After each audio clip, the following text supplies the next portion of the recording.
Good morning everybody, welcome to this meeting of the Mid Suffolk District Council Planning Committee. May I first of all remind you of some domestic arrangements. Please ensure that microphones are turned off when not in use. If you're attending the meeting to speak and persistently interrupt the meeting, you may be asked to leave. Please ensure your mobile phones are on silent or switched off and that your laptops are switched to silent. I'd like to remind everyone present that this meeting will be broadcast live to the internet and will be capable of repeated viewing. The whole of the meeting will be recorded except where there are confidential or exempt items. The Council, members of the public and the press may record, film, photograph or broadcast this meeting when the public and the press are not lawfully excluded. If you intend to do so, please could you inform the committee clerk. No. If you hear the fire alarm, leave the building immediately via a fire exit and make your way to the assembly point, which is Ipswich Town Football Ground. Follow the signs directing you to the fire exits, which is over in that corner, and do not re-enter the building until told it is safe to do so. As we have received apologies from both the Chair and the Vice Chair, our first item of business will be to elect a Chair for this meeting. Please, may I have nominations for a Chair?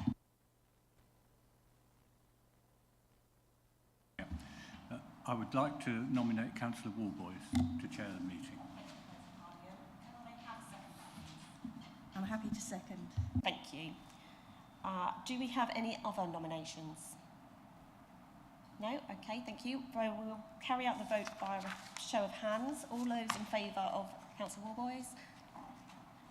Thank you, that's 7, that's carried. So I will now invite Councillor Woolboys to chair the meeting. Thank you.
Yes, we're on. Thank you.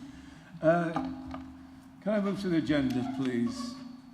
Apologies for absence and substitutions. Thank you, Chair. We have apologies from Councillor Sarah Mansell and Councillor Lavinia Haddingham. Councillor Colin Lay is substituting for Councillor Mansell and Councillor Anders Linda is substituting for Councillor Haddingham. Thank you. Thank you. Item 2. Could I have any declarations of disclosable pecuniary interest and other registerable or non-registerable interests by members? Are there any interests to declare?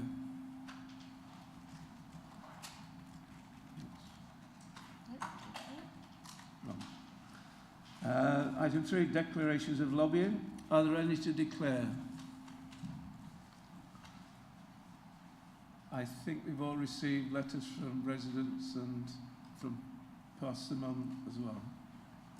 Any other? Thank you. I confirm that's item 7A. Just 7A, thank you. 7A. NPL 2409, confirmation of the minutes of the Planning Committee meeting held on the 25th of September 2024. Are there any points regarding the accuracy of the minutes? Could I have a proposal, please? Councillor Lawrence. Could I have a seconder, please? Councillor Penning. A governance officer will now conduct the electronic vote. Thank you, Chair. Members, that vote is now in progress.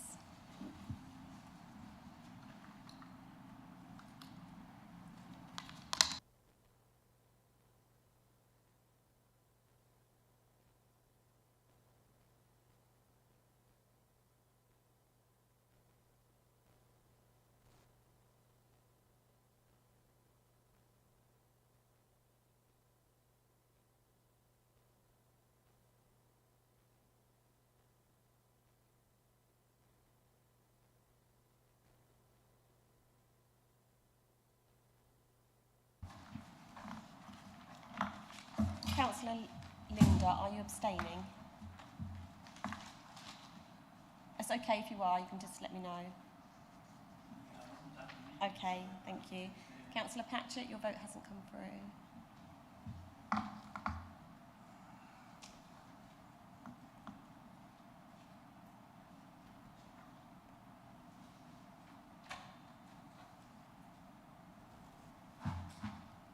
Thank you. Chair, that's 7 votes for. That's carried. Thank you.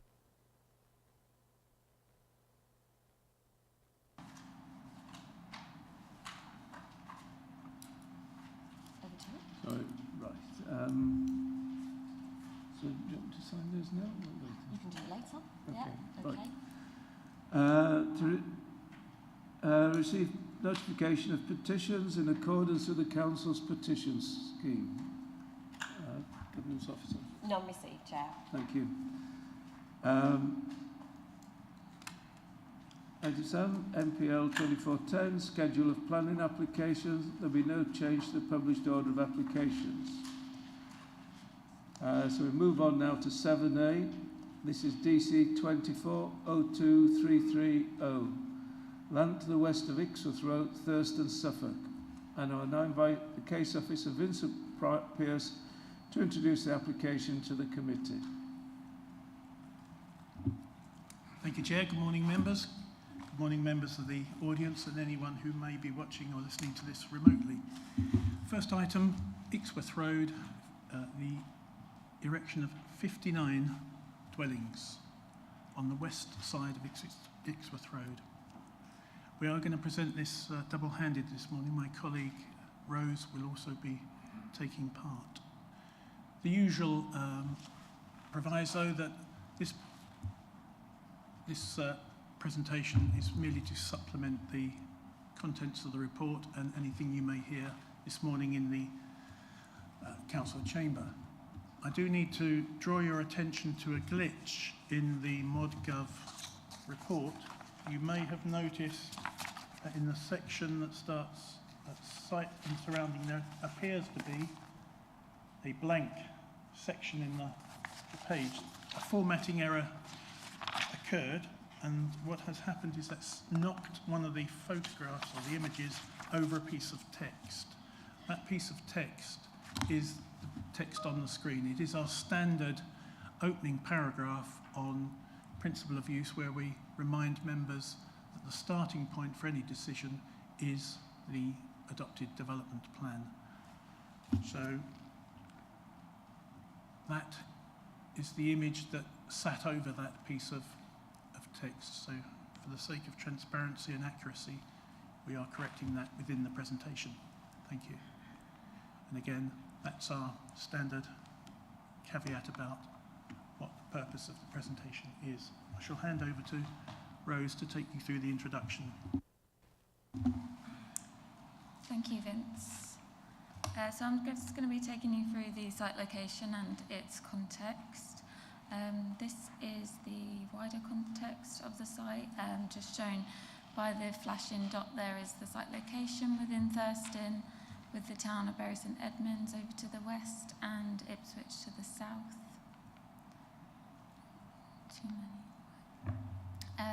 This is the village of Thurston. It's got the railway line and station over on the southern side, and just highlighted by the orange triangle there is the Thurston Community College, which sits just immediately south of the application site. This is the immediate context. The application site is highlighted with red, with the College Park development immediately to the north and the community college to the south. That hatched area in green is an area of land that has been taken on by the county council. This is the context of the site in relation to the Thurston neighbourhood development plan. Each of the areas outlined in red represent one of the Thurston 5 sites. The settlement boundary outlined in black, with the countryside over to the north. This is the application site, which you can see lies within Site B of one of the Thurston 5. This is Thurston. You can see Community College there and College Park over to the north. That field that lies over to the east does have outline permission for housing, which I'll touch on in the next slide. And this is the application site there.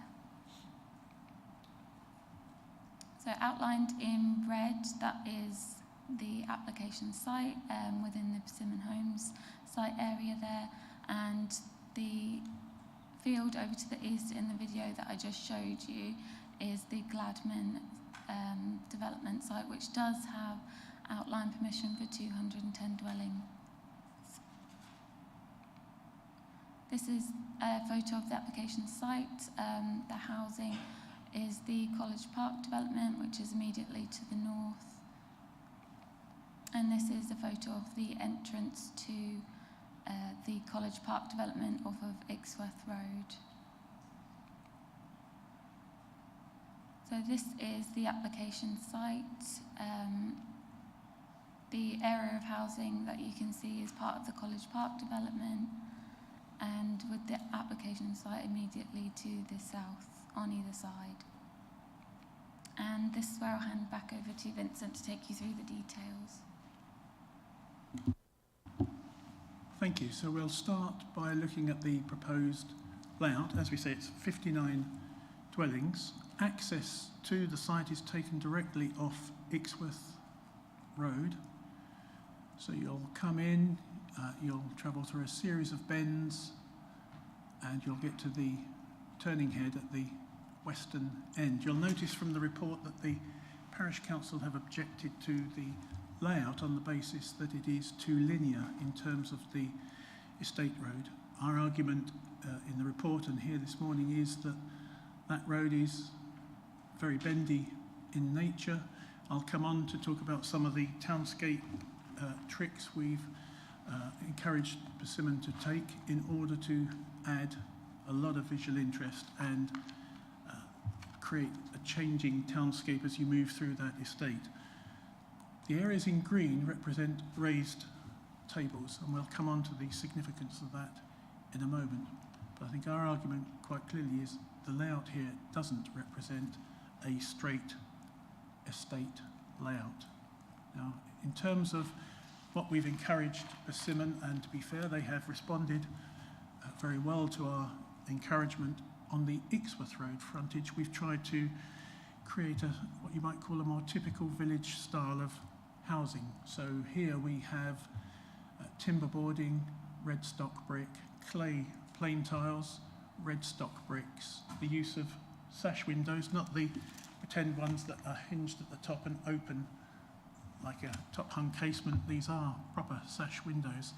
And what we've also encouraged is what are normally the blank end elevations to be fully fenestrated. So from Ixworth Road you will get that view, even though the properties at the end, the bookends, would normally be blank walls. So we are pleased with that effort from Persimmon. That layout is shown in plan form. So the I-shaped block on the right is what you've just seen in elevation. The brown curved lines on that map are brick walls. We've encouraged rather elegant means of enclosure throughout the estate, again to add to the quality of the townscape, and we've encouraged Persimmon to provide some covered parking, again to add some interest. The purple line represents back-to-back distances. We have, through a series of amendments, improved proposed back-to-back distances, and in a lot of cases we are 25 metres or above between backs of properties. So this is something we want to encourage Persimmon to take up on all their developments. So we are pleased with the degree of separation between properties, not just proposed properties, but proposed and existing neighbouring properties. It took a series of amendments, but we have got there. Again, that's an artist's impression of what that Ixworth Road frontage would look like. All of those windows will be sash windows, as you can see on the left. Continuing the theme of outward-looking buildings, along the northern edge of the site, we already have a green corridor and a footpath. That footpath will be widened to a 3-metre wide cycleway, but you can see with the yellow and blue arrows, we have ensured that that space is well surveilled, and where you have a corner turning properties, you have 2 principal elevations. You have dual elevations so that you are never looking at a blank flank wall. Again, that's an indication of the quality of the layout that we've managed to encourage Persimmon to deliver. In terms of those corner turning properties, you'll see they occupy almost like a gateway in parts of the estate. They're in the prominent positions within the layout, and they have the dual elevations. So the elevation at the bottom is effectively a side elevation, but by the introduction of the 3 windows and a bay, it adds some real interest. We have also encouraged Persimmon to change that house type in order to provide a pyramid roof in order to reduce the impact of the roof. So you are never looking at a brick gable that reaches the ridge. The green line is actually a new green corridor that's been introduced into the layout, and that links new residents with the estate to the north and provides more of a green corridor through the estate. Now, in terms of, is this a normal straight form of development with houses on either side of a single straight estate road? I would argue no. Here's another example of where Persimmon have changed their arrangement of housing in order to address the space. So on each corner of that bend, you have properties looking out onto it, and the small area of public open space creates a foil to the hard surface of the road. And again, dual elevations. In terms of the area to the west, this is an area where the Parish Council have had particular concern, more about the location of affordable housing than necessarily the actual urban form, the townscape. We'll come on to the affordable housing element in a moment. But what I want to try and explain here is the composition of that layout. What we have tried to do is to create a series of experiences as you move through this part of the estate. So at the eastern end, you have a wide area of open space. You are then channeled into a gap, and the properties are brought forward in order to create that gap, so you're not quite sure what you're moving into next. Once you've gone through that gap, you open up into a paved square, and again, once you've gone through the square, you're brought back into a narrower opening, wondering what happens next, and then you are back out into a much wider vista of effectively the open space and trees. And to illustrate that, wide space gradually getting narrower, you burst into the open square, narrow, and then you burst out again. And what that does is actually create a lot of visual interest for people moving through that.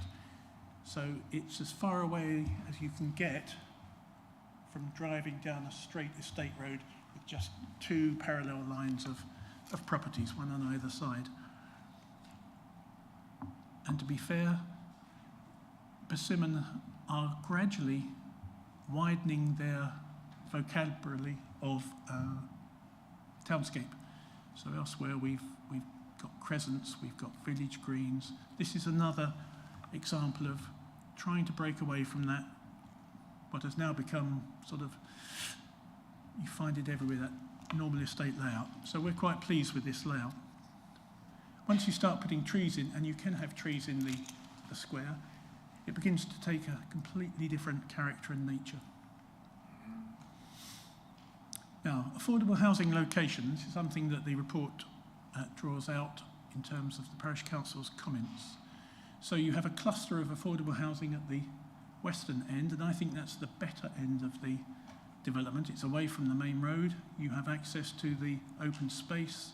You have links through to the previous phase. You have good connections to the cycleways. Then there's another cluster in the central position. Some clusters again down in that bottom corner, and then another couple of properties up in the right-hand side. Our strategic housing team are happy with that arrangement.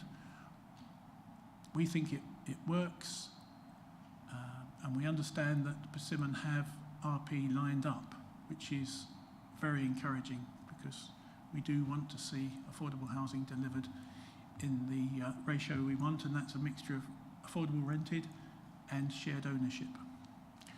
So we're not encouraging discount market housing.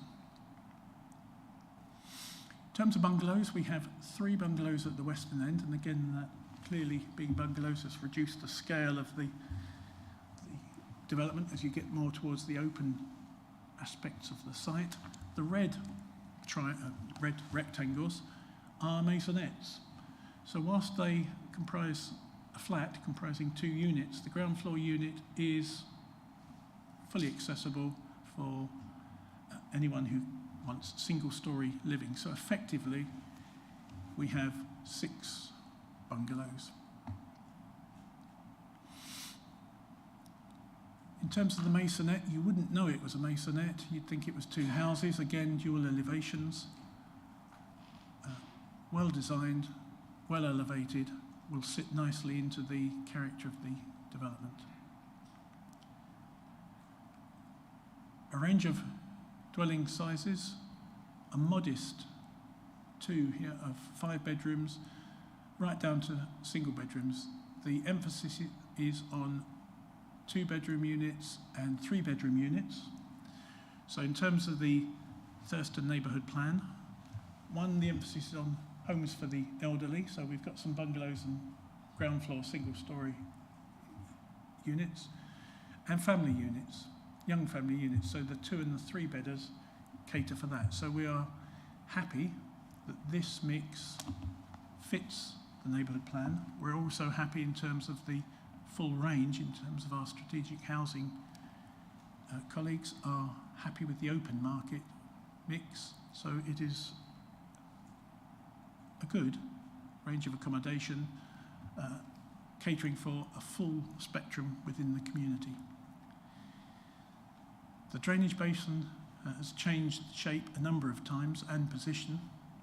We're now pleased that it has a far more organic shape. I think members will all be familiar with the problem we had a few years back, where drainage basins tended to be rectangles, grassy slopes, and they're not particularly elegant. Nobody really knows how to use them. So what we're trying to do is encourage a more organic shape that can still be used for recreational purposes, but can also serve to provide a much better BNG output. So these will be planted. So you have to have 80% grass in order to keep the water clean. It self-cleans the water. But the rest of the 20% can be wild plants, perennials, and some trees. So we're moving in the direction of creating a far more natural feature. And this will be another one of those more modern approaches, using innovation in terms of the planting regime. There's surprisingly more open space than you might think. So the screen shows all those open space areas in green. The area to the north is an existing green link. So we're making sure we tap into that and that we try and feed a wildlife corridor as much as we can right through the estate into the open area and the woods to the west. Well, I say woods, the trees to the west. Persimmon have adopted a better approach to SUDS on this site in terms of there are extensive swales. We've obviously got the drainage basin. Those swales are integrated into the landscape, proposed landscape. You'll see an awfully large number of trees. From the slide that Rose showed you earlier, it is almost, apart from the southern edge, a barren grass landscape. Once all these trees are in, it will transform the character of the site, and it will also enhance the biodiversity value of the site. Now, we've had some comments from our ecologist about the proposed black poplar that is being specified in some locations. And our ecologist is keen to encourage the use of black poplars. They are the UK's rarest hardwood, but they have suggested a subspecies, Betulinifolia, which they think is even more appropriate. And they think probably Persimmon can get these for free, and that they'll be DNA tested, and there'll be a stock that is already suitable for growing in Suffolk.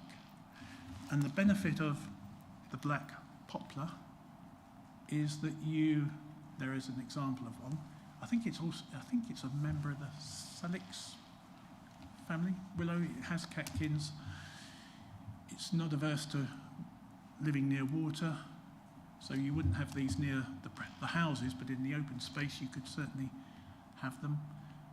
But with that you also get the poplar hawk moth, which is a large moth. So we're hoping that, again, if we can get the species that are recommended by our ecologists, we can start to see the return of the poplar hawk moth. Interestingly, in terms of BNG, in order to deliver 10% BNG on site, Persimmon had to cut back their developable area. So that's the layout when it first came in, and we'll superimpose what had to go in order to provide sufficient space to provide 10% on-site BNG. You'll notice from the report that our ecologist has said that some of the calculations that were produced included trees within gardens, which strictly speaking you cannot do. But we are suggesting a condition to require further BNG calculations based on additional planting in the open space areas. And our ecologist is confident that 10% can be provided on site. They're a fraction of a scintilla under 10%, but if we can move the trees that were in the gardens into the open space, we can achieve it. But we do want to be sure that Persimmon are able to do that, so we want to see the recalculated figures, and we've secured that by condition, if you're minded to grant planning permission. So that's the extent of developable area that was reduced. That did result in a reduction in housing numbers. The scheme does generate the need for a LEAP, and you'll notice that the Parish Council have suggested that the LEAP for this development be incorporated into the LEAP provided within phase 1. That's the area in yellow on the screen. We have no objection to that in principle. Our public realm colleagues have no objection in principle, but what we don't want to happen is for the snags that have occurred within the play area within phase 1 to be corrected as a result of a LEAP being delivered through phase 2. What we're saying is the snags have to be corrected and then additional LEAP facilities provided. So this can't be a way of just somehow offsetting the issues that we had with the first phase of play equipment. The idea is to enhance significantly what's there. There's an example of the existing play equipment. In terms of connectivity, we've worked with Persimmon and our colleagues across the Public Rights of Way team to deliver another link in the network around the north of Thurston. So the green circles are existing crossings. The blue, pink and mauve crossings are control crossings that are coming with developments in train. So you can see in Ixworth Road there will be a controlled crossing that provides the link between what was Cladman and now Barrett's David Wilson Homes and Persimmon. And the good thing is that Persimmon have agreed to upgrade the 2-metre path that they provided within phase 1 to a 3-metre cycleway. So there you can see the part of the 2-metre cycleway that takes you through to Mill Lane. That will now be a cycleway, and that cycleway will run right across Persimmon's land. You'll be able to cross via controlled crossing on Ixworth Road, and then you'll pick up a new section of 3 metre cycleway through the BDW site that will take you to Meadow Lane, and then you can continue using the cycle route within the village right down to the station. And I know that Thurston Parish Council are keen to secure a continuous cycle route around the whole north of Thurston. So this is another link in that chain, or another link in that chain. Persimmon are also providing 20-mile-an-hour speed zone in and around the community college on Ixworth Road. And again, this is at the urging of our county colleagues. Seems an ideal location for a 20-mile-an-hour zone where you have a large number of pupils crossing the road, cycling, using the new network and the new network of paths and crossings. So again, that's another benefit arising from this scheme, were you minded to grant permission. I also want to point out that actually this site sits on what was the route of a Roman road between Ixworth and Long Milford, and possibly down to London, Colchester and up to Norfolk. It could have been part of Peddar's Way, which is a key Roman route. So there's already been, in phase 1, discoveries of some Neolithic and Roman evidence of both of those periods of activity. That is where the Roman road went from Ixworth to Long Melford, and it does cut with that little circle on the right on the edge of this site. So working with our county colleagues in archaeology, they are satisfied that development can proceed, but we have added the normal standard conditions about written scheme of investigation, and that investigation having to occur and the reports having to be written up. Some significant sums of money. These are in the consolidated recommendation.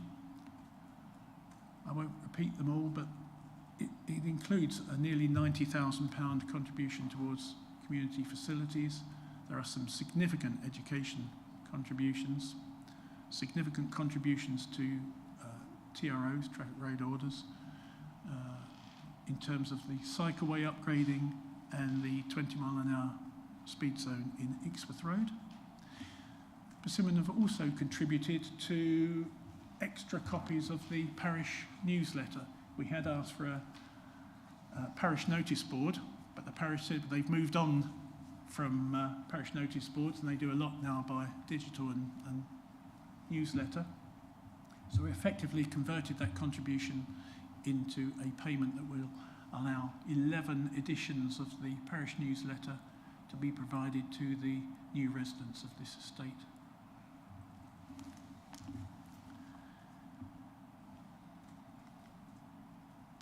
As well as the 35% affordable housing, we will get a payment in lieu of the 0.65 of a dwelling that is 35% of 59.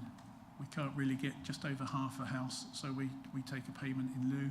That figure may change. I understand there could be some discrepancy. It may be more than that, but we will, whatever the figure is, we'll ensure it's the right figure as agreed with our strategic housing colleagues. We'll get some outdoor gym equipment. Again, that's part of the improving the well-being and the health of the community, and we've already mentioned the LEAP.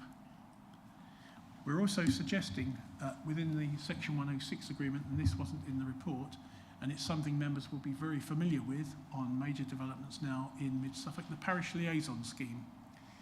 Because there have been a number of issues arising from the phase 1 development amongst residents, and because there is so much development happening in Thurston, we think it is right, and Persimmon have already extended their hand to the parish in a number of meetings. They have forged the way, really, in terms of liaison with the community. We want that to continue, not just through the development build process, but into a short period after completion, should any issues arise. So we want to put that in the 106. it is working everywhere else where we do have the parish liaison scheme. It is leading to some very good relationships between developers and the community, because it provides people with an arena in which they can express some concerns, the developer can get things fixed, and that dialogue is key to that successful relationship. And I see no reason why Persimmon can't continue, and I don't think they will resist continuing the good dialogue that they've already started. You'll notice there is a contribution towards the Bunbury Arms junction. Now, the Thurston 5 developments did contribute a sum towards the signalisation of that junction.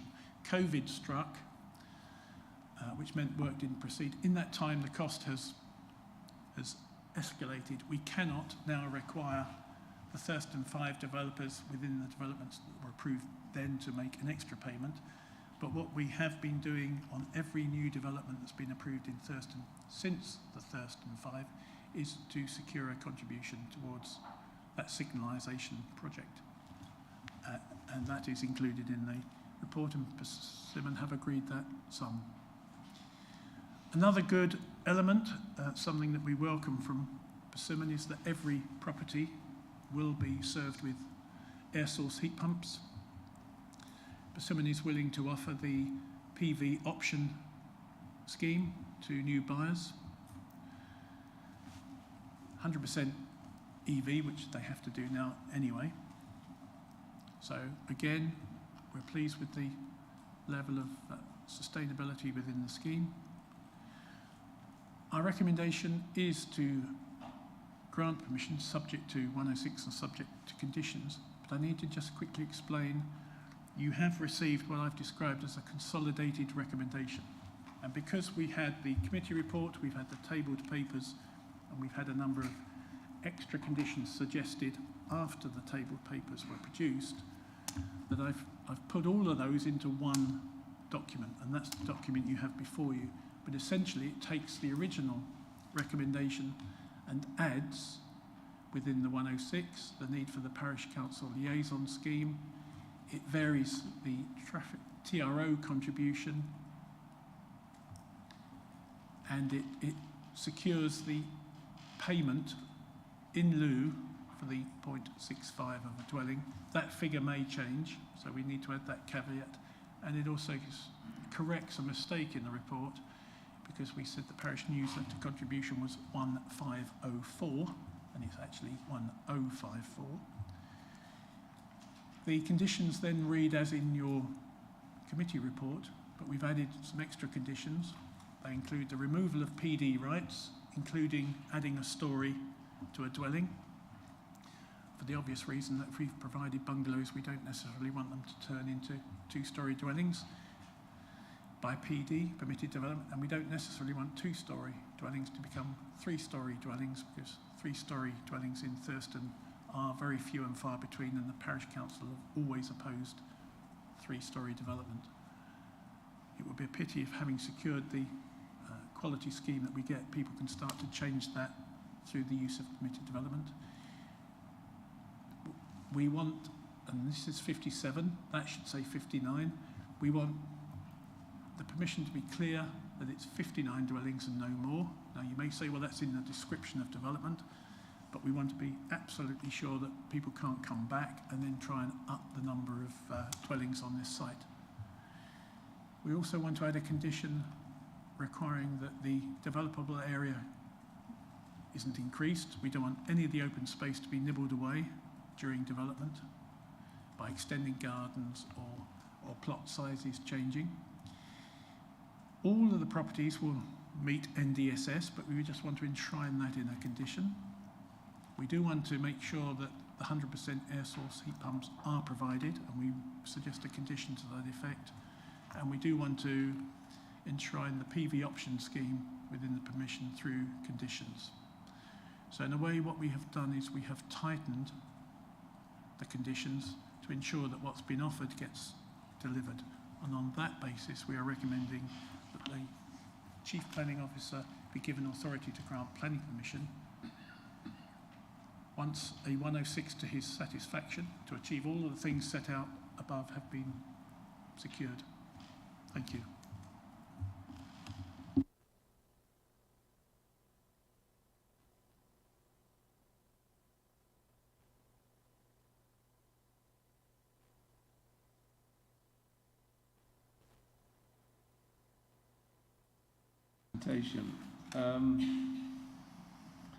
Are there any questions from members to the case officer?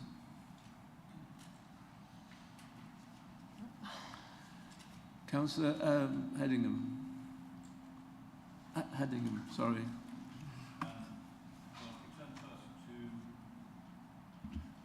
If I could turn first to slide 39, where you show the sustainable requirements. It seems to me that's the old layout. So I would question whether there might be some confusion there when it comes to any dispute over where the EV charging points and so on have been fitted. It doesn't show the current layout.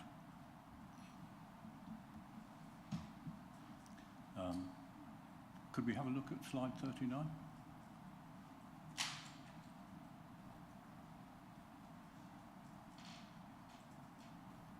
are absolutely right.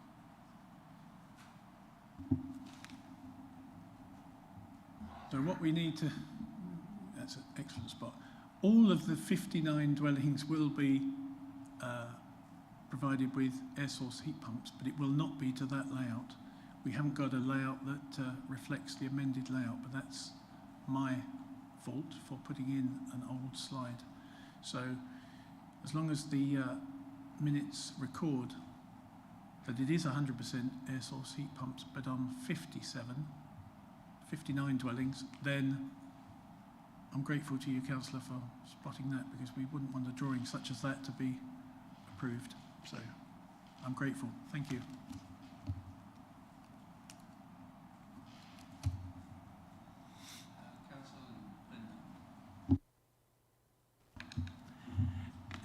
Yes, I would like to ask what would be the total cost of introducing traffic lights at the Banbury Arms junction, particularly given that that junction is already highlighted in red on the relevant maps regarding traffic congestions and things. And also, why cannot the developer pay for this should the approval go through? Thank you. The cost is something that only our colleagues at Suffolk County Council Highways can advise. I don't know what the current cost is. What we cannot require Persimmon to do is pay for the difference between the original cost and what might be the current cost, because the SIL regs require us to act reasonably, and for Section 106 contributions in terms of payments to that highway can only be proportionate to 59 dwellings. So let's say if the cost has doubled, it isn't reasonable to expect a development of 59 dwellings to offset the full cost.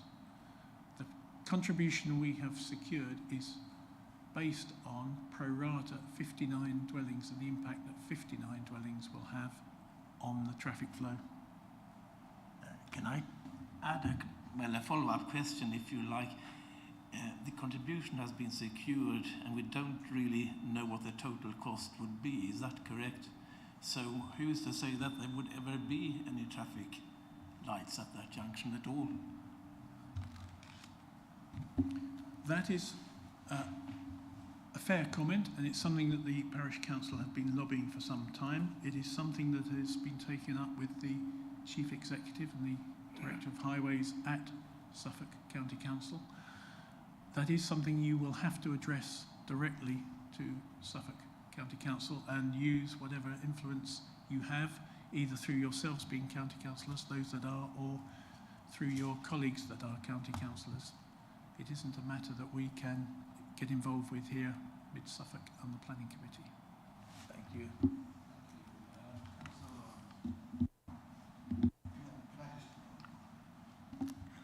Can I just ask why in the conditions, both in the presentation and on the updated version has been given consolidated, the last paragraph, paragraph 3, only gives the option of, if it's not secured, then it being returned to the planning committee. In many other similar sort of statements where agreement cannot be achieved, then it's deemed refusal. In fact, one of the later applications we're looking at this morning, if these conditions aren't fulfilled within the specified time period, then the permission is deemed refused. And this wording here on paragraph 3, to me, is rather weak and measly. It doesn't actually put pressure on Persimmon to actually engage with these items. Why is it being potentially referred back to the committee and not deemed refusal? Thank you. Excellent question, and I have an answer that is specific to this particular case. The figures have been agreed with Persimmon. We do have a draft Section 106 agreement in place in terms of the quantities, sums. We've almost agreed all the wording. We're not second guessing the decision of the council. If the council were to refuse the application, then all of that, sorry, I'll stop for a second. That's fine.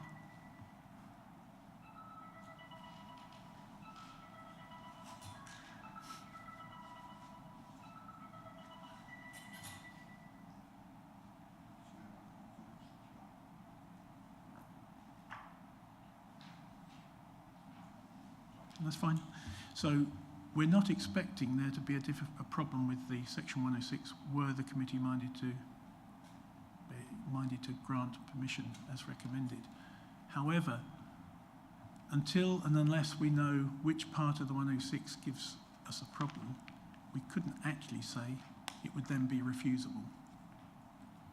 If it was something very minor, the question would then be, is that sufficient to justify a refusal? And because this is in the settlement boundary, the principle must be one of support. So the presumption is in favour. Now, you may say, well, what's the bargaining chip we have? Well, in a sense, the bargaining chip is, you'll see from the report that we are recommending that we only have a 2-month window to secure that agreement. Normally it's 6 months. What we're trying to do is encourage, and it's, at the moment, the draft agreement is with us, the council. So Persimmon aren't dragging their feet. In order to try and get the report written, we had to put aside reading the small print in the 106. So at the moment, we are holding things up. Were you minded to grant planning permission?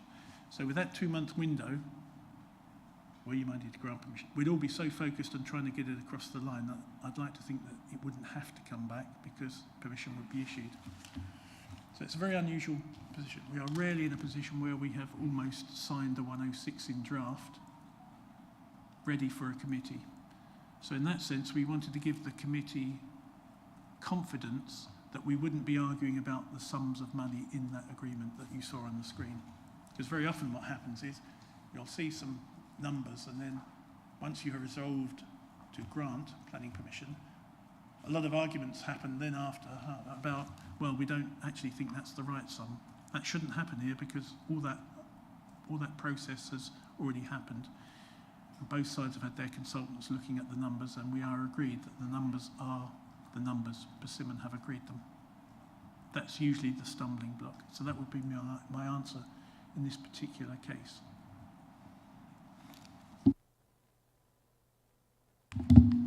Thank you, Chair.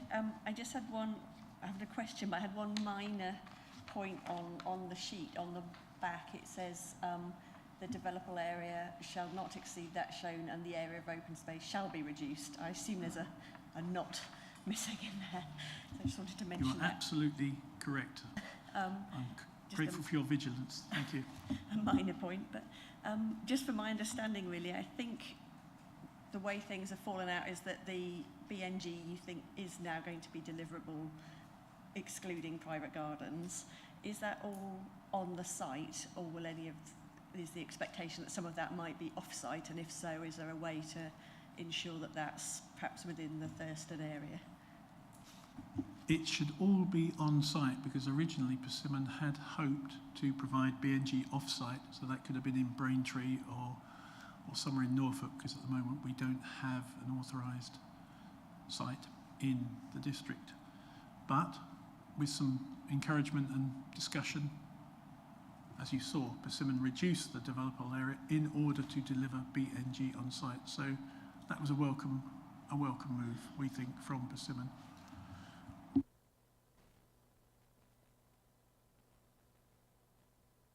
Thank you. It was just a very quick one. When you showed the slide with that area where there's the parking court and the sort of narrower roads either side, and you mentioned when you looked at it with more trees planted, it also improved the sort of landscaping. But I think the later drawing of that parking court area just had a single tree in it, so I wondered which one it was. We're hoping to get 2 trees in there. Okay, thank you.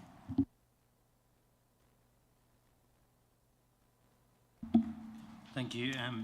Just a question to do with the native black poplar. Very much welcome it, but I just wondered if there was any clarity on where that might be sourced from.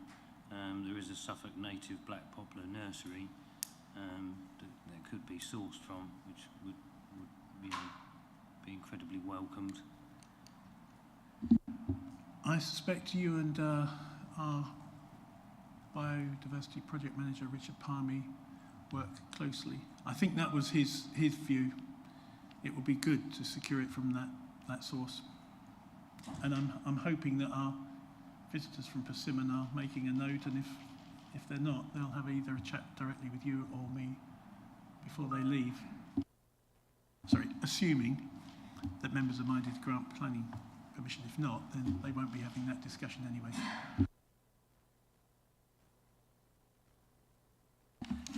Thank you, Chair. So I had an email from Persimmon, as I'm sure other councillors did. It was from a Natalie Sadler. Don't know, did the other councillors sort of receive that email? I'm not sure. Okay. So the figures in that were stating that combined SIL money and Section 106 money was just under 1.5 million. But looking at your figures you put up there, it didn't reach 1.5 million. So could we just sort of tot up what the combined SIL and 106 would make? Because I sort of, this one makes it a shade under 1.5.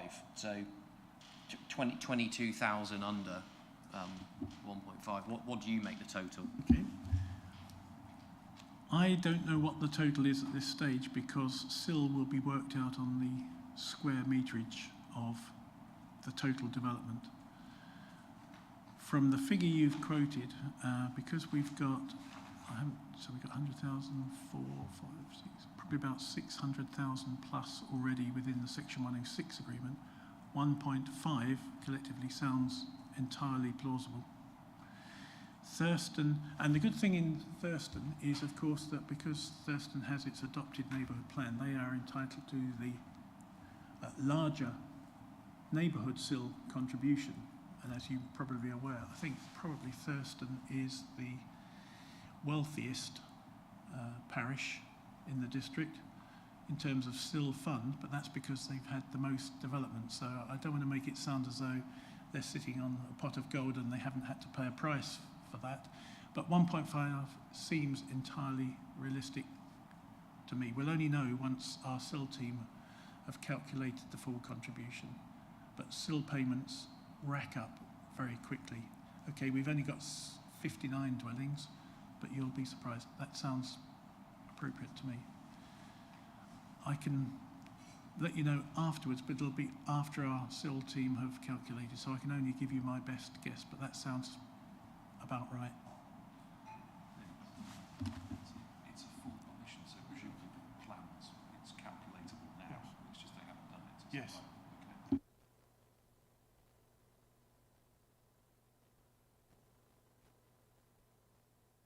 I've got a couple more questions. I recall a previous application that came to committee where there had been a PV option offered, and the developer stated that no one had taken it up. There were reasons for that, presumably, probably the fact that the developer was insisting that they provide them at their own price. They name the price themselves, and there's no negotiation. Can we insist that the PV option should be, let us say, at the price that would be offered by the Solar Together scheme, so that purchasers would have confidence that they were not being ripped off effectively by being overcharged for the PV panels? And further to that, obviously if people have air source heat pumps, and I'm very pleased to see that they're going to be fitted as standard, the PV panels are not terribly useful unless they have batteries as well, because the electricity is generated during the daytime when electricity use is low. If you have a battery, then you can use that in the evening for cooking or putting the dishwasher on or something like that. So it seems to me that a battery option should be included as well. So that was one point. If I could move straight on to the other one, which is about the cycleway. I note that some of the conditions stipulate that there should be no occupation until the condition's been met. The cycleway is going to be provided off-site. It's not on the development site. There may be difficulty in ensuring that that actually happens in the end. So could we require that the cycle path be done before occupation?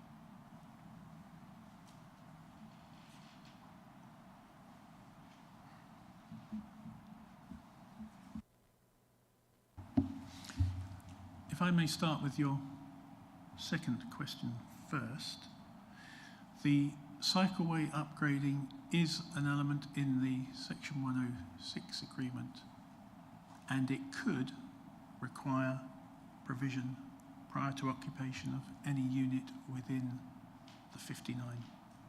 If that was the feeling of the committee, then that is within your purview. You can ask that the 106 agreement delivers that. And as you say, it shouldn't interfere with any construction work on this phase if it was approved, but it would ensure that the work was delivered ready so that the new residents would have access to it, as would the rest of the people in that part of Thurston. So yes, I think that's eminently sensible and doable. In terms of the PV option scheme, I'm disappointed that you've had a scheme come before you where there were no takers, because elsewhere there have been takers. And you're right, I think the key is the condition requiring the PV option must include the need for a PV option scheme that explains the pricing of the panels. And the idea is that they are provided almost at cost, rather than it being profit-led. How we achieve that, we'd have to look at those details when they came in and talk to our sustainability team. But I think, did you mention Solar Together? Was that the... Well, there is currently running a Solar Together scheme, which is sponsored by the County Council.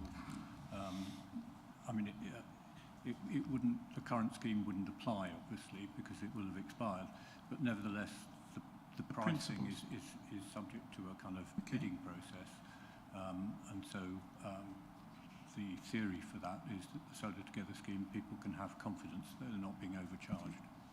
I'm happy to, if that was the feeling of the committee, to require through the, beef up the condition on PV option to include a PV option scheme that does set out pricing. I'm happy to have that discussion with Persimmon and see if we can create some parity between what was possible under Solar Together and what they might be offering. And also to include a battery option in that offer. Thank you. Solar Together might not be the right wording to use, but nevertheless, I'll liaise with County College. We'll come up with thank you. With a good benchmark.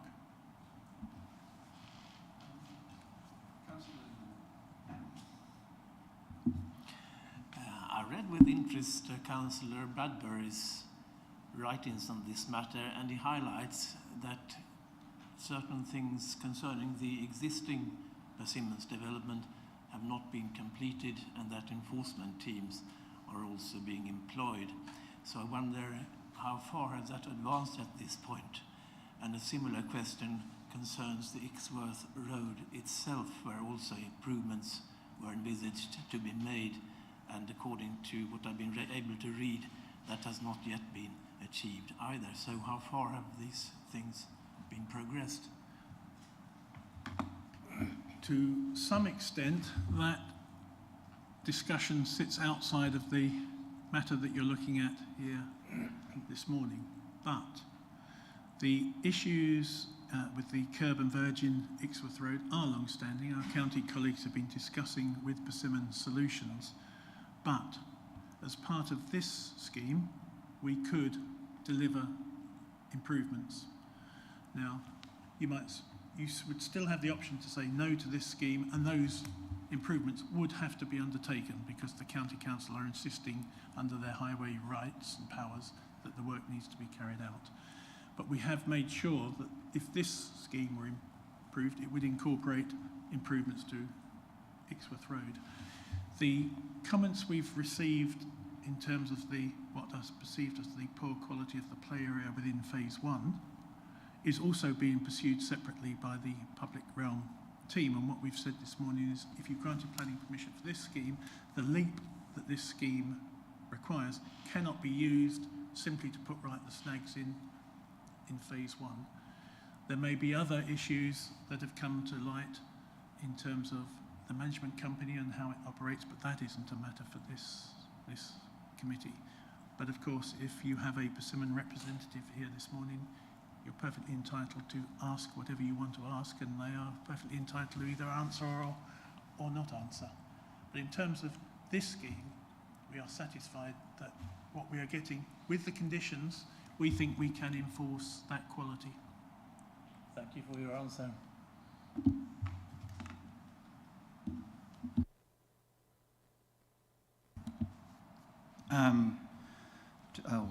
As I'd just like to raise a point of English in the consolidated recommendation in item 1, bullet point 1. I think the word "of" is missing after the word "submission."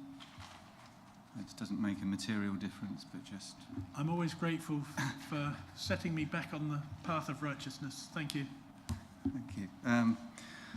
In terms of the layout, I was looking at the parking layout in the plans that are on the portal rather than the ones we've seen this morning. I couldn't necessarily see the numbers in the scale on your slide today. But in the west end of the development, it seems very cramped and a bit confusing. From the diagrams in the planning application, it would seem that the parking for plot 42 is on the other side of plot 41 and not next to plot 42, and also in front of plot 40. But plot 43 parking is at plot 42, and plot 46 is across the road outside plot 45. And the parking for plot 49 requires walking past plots 46, 47 and 48 to find their parking space. I was just wondering if this sort of layout is normal, and would it work?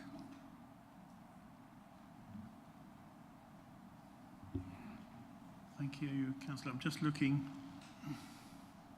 Sometimes we do get parking that's one beyond, where it's provided in a row on the frontage. Yes. I'm just checking. So plot 42 has 2 spaces beside it. Plot 41 has them provided in the square. Plot 40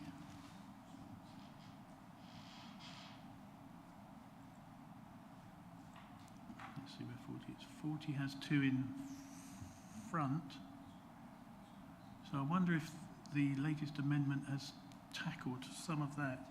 But I'm quite happy to, if you were minded to grant planning permission, to look at how these spaces are allocated to see if we can get a more efficient adjacency. Yeah, it just looks a bit odd. No, I understand the point you're making. Why would you have to walk past 2 other people's cars to get to yours if by simply swapping around some of the conveyance, it would be more convenient? I'm happy to look at that. And another question that's probably relevant to several of the applications today is the allocation that appears for bins, considering we've adopted a system of bin collections. It doesn't appear that there are enough spaces for bins on the plans. all of our major applications are, we consult with our waste service colleagues and they always provide full comments. I'm not aware that they have objected to the bin space locations, but again, we could condition, notwithstanding such detail as shown on the submitted drawings, that further details of bin spaces are provided, just to be extra sure that we're keeping up with the changing collection practice. Yes, because what we don't want is bins in the wrong places, left at the wrong areas, or not sufficient area for. So we can do that as well by condition. But to date, we are satisfied, or our colleagues are, that there isn't an issue. And one, I've got a long list of questions actually, but one about cycle storage. I know that parking is all on street and driveway parking rather than garages. Does this extend to cycle parking provision, or is there any general cycle parking provision on site somewhere? Sheds are provided in order to deliver lockable storage. In terms of communal parking facilities, no. But there is Yes. provision. Okay. Yes, good. there is provision within them. And I'd just like to know what the speed limit is prior to the proposed 20-mile-an-hour zone. Is it 30 at that point? It was 50, the Thurston 5 pay for it to be 30. It is now 30, so we'd get a 10 mile an hour reduction. I'll pause there for now.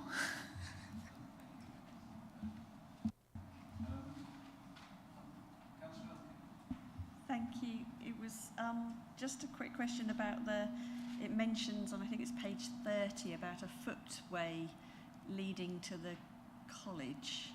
And it says it's indicatively leading to the college. And I think somewhere, if I couldn't find it, somewhere in the papers it says that the developer has agreed to leave an access way, but I couldn't see anything about anybody paying to turn that into a usable path to the college.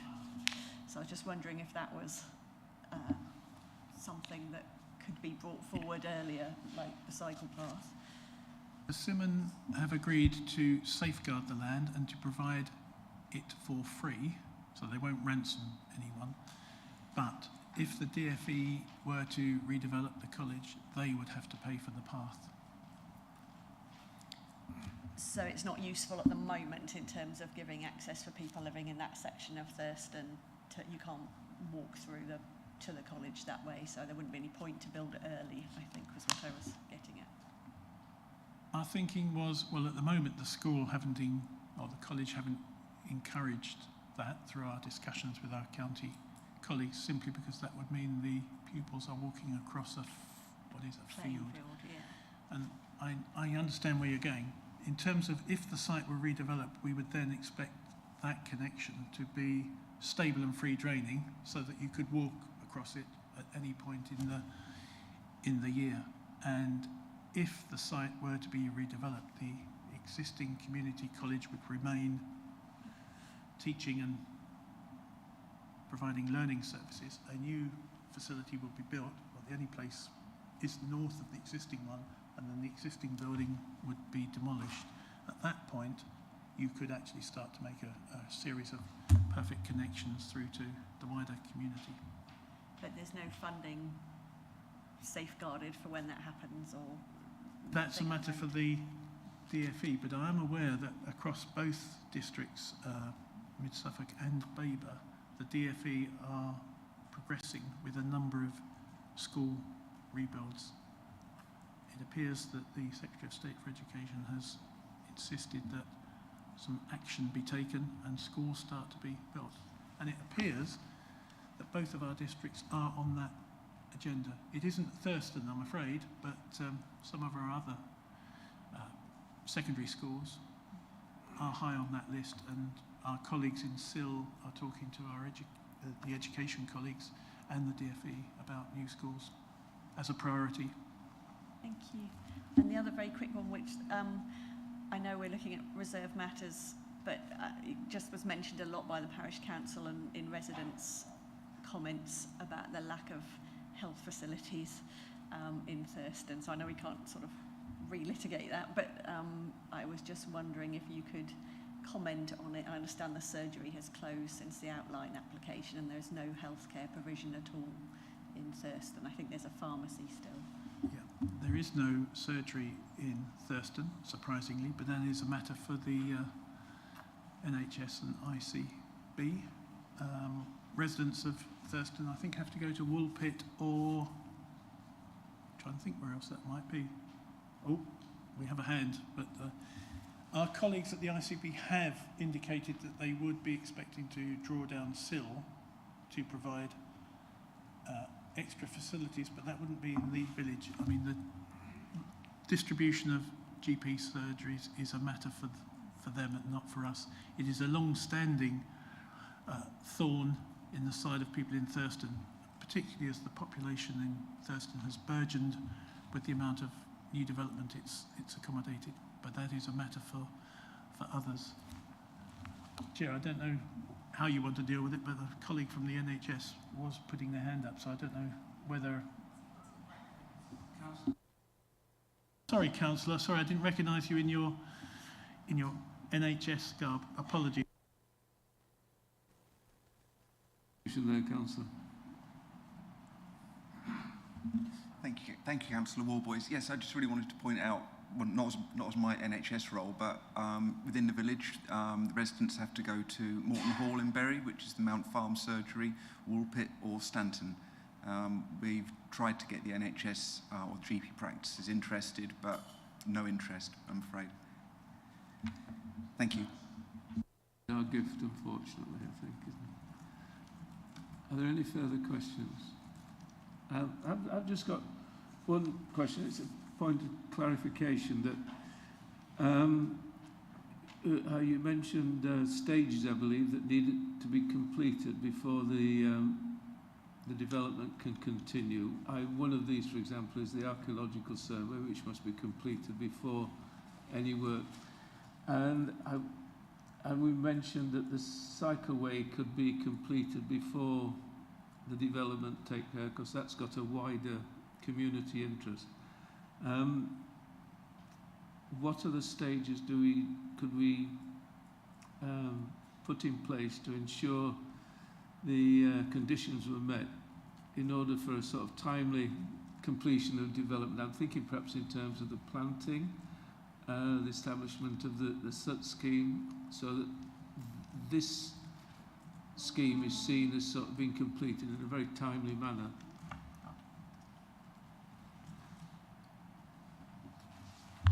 We could have a phasing condition. We haven't suggested it, but because it's a relatively smaller amount, but it's entirely possible to require Persimmon to submit a phasing scheme, and we could ensure that within that phasing, those elements are delivered as early as possible. To be fair, I think the SUDS scheme would be one of the first elements in terms of groundworks. In respect of the provision of play equipment, we can secure that through the Section 106 agreement. We can secure proper management of the landscape through a landscape and ecology management plan, we are recommending that. But by all means, I understand where you want to go, and a phasing plan, phasing scheme would be appropriate if that's what the committee thought necessary. So then we'd have a timeline, so it would be between X when they start and Y when they expect completion, what will happen. So, yes. Thank you, Ken. Unless there are any further questions, I'll now invite the public speakers to address the committee. We've got a representative from the Parish Council, Julian West. Good morning. The Parish Council, having considered this application, confirms its objections in its current form. Persimmon and the Planning Officer have attended 3 liaison meetings with the Parish Council. However, all comments made by the Parish Council relating density of build and the layout have been in the main ignored. A more acceptable draft layout was tabled at one meeting, but was not developed, and the final layout remains highly regimented, bland in character, with little attention given to the visual linkage of dwellings with the surrounding landscape. The Parish Council fails to understand the Planning Officer's comment relating to a development of this many units being compared to how the Victorians handle mass housing. As far as the community engagement exercise is concerned, with only 4 responses from a drop of 450 leaflets, the results are a bit of a joke and cannot be deemed to be representative of the feelings of Thurston residents, as is demonstrated by the 100+ objections registered on the planning website. Mitigation for Thurston's many developments currently extends to just the new primary school, already requiring an extension, and some minimal highways and junction improvements, most of which are yet to be implemented. No additional commercial, retail, community space, or more importantly, health facilities are being provided to Thurston outside of mandatory green space requirements. Any solution to the dangerous railway crossing still appears to be years away. The necessary improvements to the Bunbury Arms junction on the A143 still appear to be somewhere in the distant future, with no evidence being produced of any progress to date regarding junction design and the development of the MOVA technology. Thurston requires real solutions. Merely throwing SIL and S106 monies at these issues, as indicated in this application, is not a solution. Following the completion of the adjacent phase 1 of the Persimmon developments of 250 dwellings, it is apparent that Persimmon have a poor record relating to the implementation of required infrastructure and highway improvements. The current state of Ixworth Road is genuinely appalling. Persimmon have installed play equipment that is not fit for purpose, with a poor record of maintenance, and according to the residents, have numerous issues regarding the quality of the finish of their buildings. Due to the clustered layout of the affordable housing within the development, social issues have arisen and are taking up much of Thurston's PCSO's time to address. Should this application be minded to pass, the Parish Council would demand that all infrastructure improvements, especially those still incomplete or unacceptable from phase 1, are implemented prior to, at the very start of the construction phase, together with a reduction in the speed limit along Ixworth Road to 20 miles an hour. Furthermore, containing Persimmon's sales literature for this development, there is a local homes guarantee reserving 50% of the new homes for purchasers with a local connection for a period of 6 months from the sales launch. We would like this to be reflected in the planning conditions. The latest officer report notes that the County Council currently has a 10.88 years land supply, and therefore there is no demonstrable need for this increase in housing numbers to be approved. Thurston Parish Council urges the committee to reject this application today. Thank you.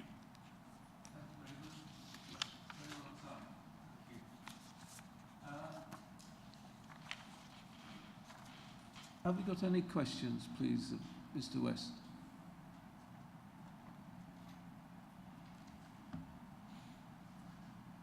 No question. I've got just one, perhaps. You've had some liaison meetings already with Persimmon.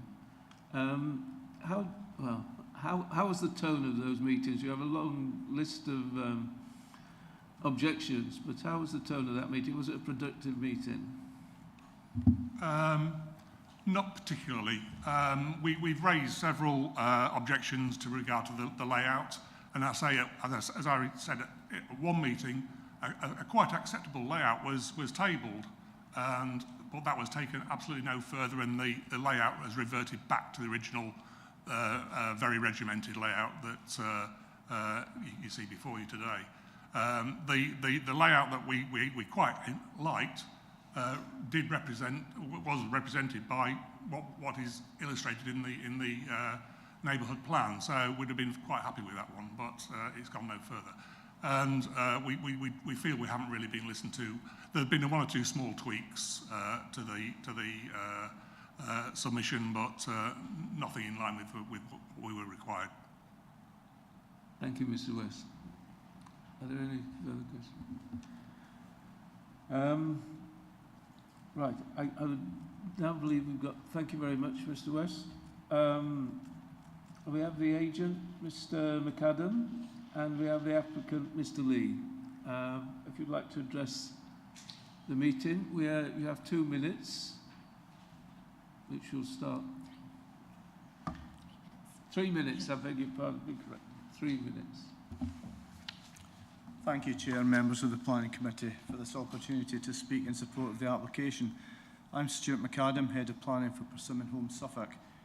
Persimmon has worked closely with planning officers at the District Council and Thurston Parish Council through a series of meetings to ensure that all items have been addressed and appropriate changes made to the proposal in accordance with comments received. The officer's report and presentation sets out the full details of the scheme and a full assessment of the proposals against the relevant development plan policies for your consideration. I would also like to set out some of the key benefits from the development. These can be summarised as follows. The provision of 59 dwellings, including 20 affordable units, with an additional commuted sum secured through a Section 106 agreement. The creation of an integrated and sustainable residential community with a sensitive relationship to the neighbouring College Park development. Provision of a range of dwelling types, sizes and tenures, offering an accessible and acceptable choice of lifestyles reflecting current market conditions.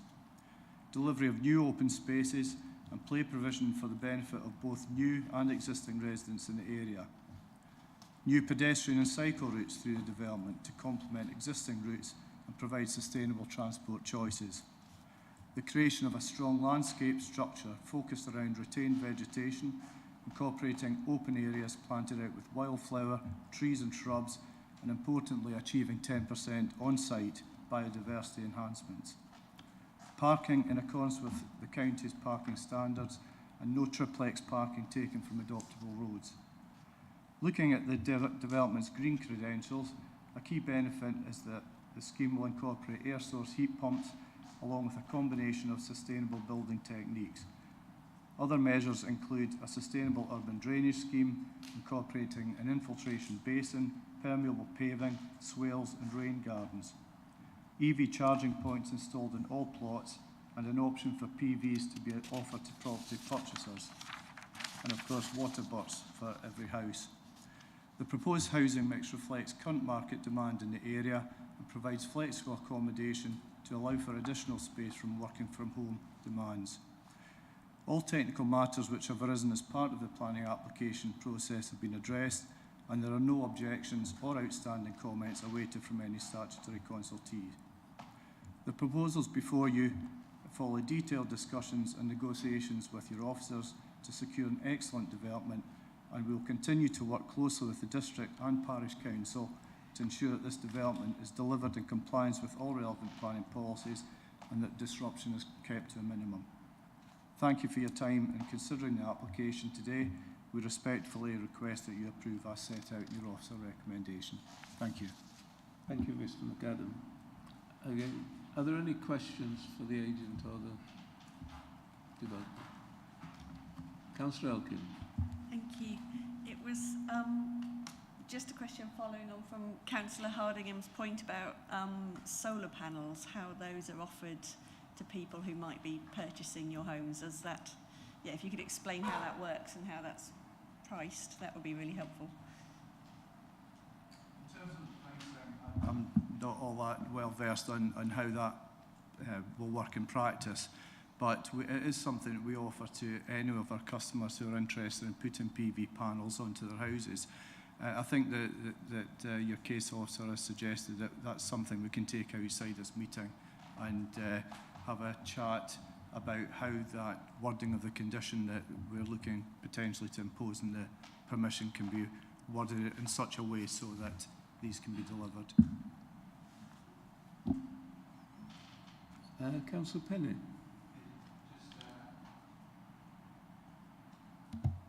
So just a bit further on that point. I know Councillor Hardingham referred to a previous case where the cost was so high that it was a disincentive to do that. Would the option be offered at the time of build and before first occupation as an alternative to other forms of heating, or would it involve taking out what was there and putting in new and redesigning? Yeah, my technical director may want to answer on that point, but that point of reservation is when these discussions would take place with our customers. But what we're proposing here is 100% air source heat pumps in all the houses to satisfy the council's policy on renewables. So I wouldn't imagine it would be offered as an alternative. It's offered as an option for them to buy into something in addition to the air source heat pumps. Mm-hmm. Councillor Patrick. Thank you, Chair. You've mentioned customers a few times. Now, on this application, you've got 124 comments and you've got 124 objections. Now, that in itself sort of isn't really unusual, but what I found unusual is how many comments on those objections are actually from phase 1 residents, which are your customers. So what are your feelings about the fact that you've got such a high percentage of these objections that are actually coming from your customers in phase 1, that the tone is that they do not want you, your customers, they do not want you to build any more houses right next door to them because they aren't happy with the landscaping, the type of landscaping, the quality of the landscaping and the quality of their current build. So what do you say to your existing customers who don't want you to build any more houses next door to them? Clearly, we don't want to upset customers, and we have received some comments from existing customers, it's true to say, through our customer care team. What we've done in terms of planning this development is we've ensured that separation distances are appropriate so that there's minimal impact on existing customers. At the time, and some of the customers have pointed out that they were told there was not going to be any development on that site, and at that time that was correct. You never know what's going to happen, and indeed the phase 1 development, there was a number of complaints from residents in existing Thurston developments about that as well. Times change and options become available. All we've done is exercise our option to build houses, and in doing so we've presented a plan which hopefully members will approve today that takes into account the relationship between our new development and existing customers.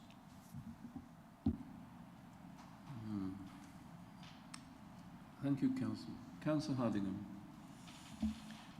Just to return to the question of solar panels, would Persimmon be prepared to fit conduits for future retrofit of solar panels in all houses?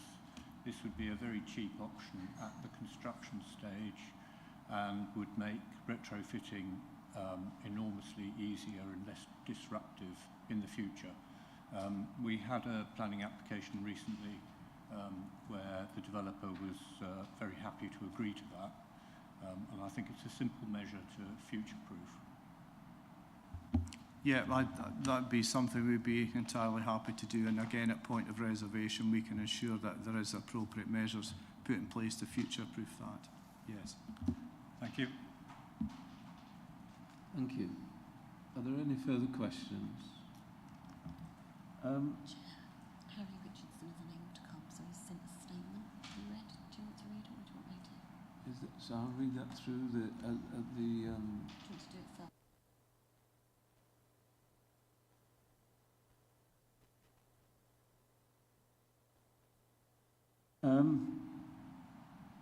Yes, thank you. My understanding of the NPPF is that we don't take into account a developer's previous record with consideration of a current planning application. However, the planning inspectorate does recognise that previous developers' record does present a headwind for any further applications. There have been considerable objections. Figures change. I got 129, but 124. It is an exceptional amount of objections to this site, and it is concerned with how the development was. Many of them was concerned with how the development was concerned. I've got one email which has probably been copied into other members, where one of your customers has been unable to sell his house because a planning condition regarding drainage was not carried out, which is troublesome. We do recognise, as a council and as a planning committee, that for many people this is the most important purchase in their family's history, and we do recognise that that is an asset that should retain its value. We have mentioned that we need. We would be looking at a sort of phasing condition where there's a timeline for this development to take place. I'm going to ask the question as to whether rectifying some of the mistakes in phase 1 could be made as part of that timeline, because I think that is going to be an important part of your furthering relationship with Thurston. Would that be something that you would consider? Yes, thank you for raising that. It's been drawn to my attention the issues that have gone on with phase 1 and the dissatisfaction of residents within that area, particularly in terms of the landscaping. I can advise you that a ROSPA report was carried out into the play equipment earlier this year, and it was all found to be satisfactory. But recently it has been brought to our attention, or my attention, that there are deficiencies with the play equipment. So we've initiated a full audit which will take place in the coming weeks, and I'm awaiting a date as to when that will take place. So that will look at all the play equipment within phase 1, and we will provide the council with a timescale as to when that will be resolved. The issue about the Ixworth Road itself, that has been ongoing for some time. We did feel we had an agreement with the County Council about how that would be built out with the cycle lane, and there's been an ongoing dialogue about that. That section 278 has now been signed, and the road space has been booked to undertake that work in February next year. That's the earliest date we could get to undertake the work, basically because of the amount of development that's taking place within Thurston, so that will be addressed. And in terms of the person you referred me to there, who has had a problem selling his house, we are aware of that, and that matter is being dealt with as we speak. The condition that was imposed on the original outline application was worded in such a way that it could never be achieved. I think it required the flood asset risk register to be provided with information prior to occupation. It should have been worded within 28 days of final occupation. Now, we agreed some time ago with the council that we could tackle that at the end of the period, so that is in hand, and I've got a dialogue going with that gentleman to keep him up to speed on what's happening, so that will be discharged hopefully very soon. But in answer to your question, in terms of phasing the upgrade works to the play areas, that will be undertaken. Understand that reseeding didn't take, and that will be done in the spring of next year, so we will scarify all the open space areas and reseed them at that time as well.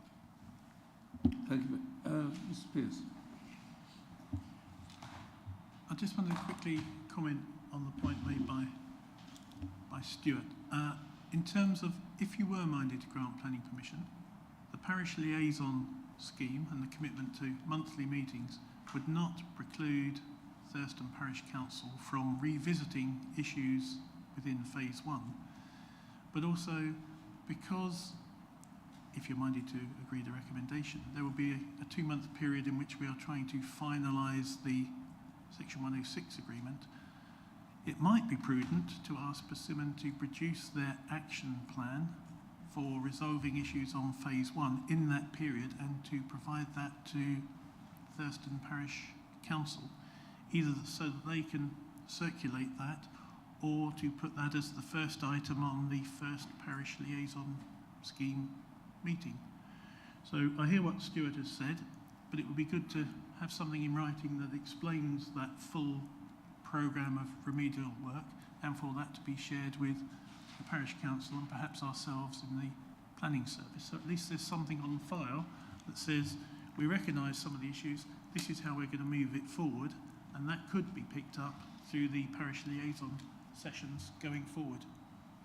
Thank you very much for that clarification. Mr McCallum, you've got a further point? Yeah, I would be very happy to do that. We should have the results of the audit very soon, and we have already intimated to the parish council we'll be happy to share them with them. So yeah, I endorse what Vincent has said there, and we'll move that forward and agree a series of meetings with the parish council. Thank you very much. Thank you. Councillor Lindman. I would like to know what happens in these parish consultations if the parish would disagree with persons about the plans we just talked about. Where does the actual clout lie? That is my question.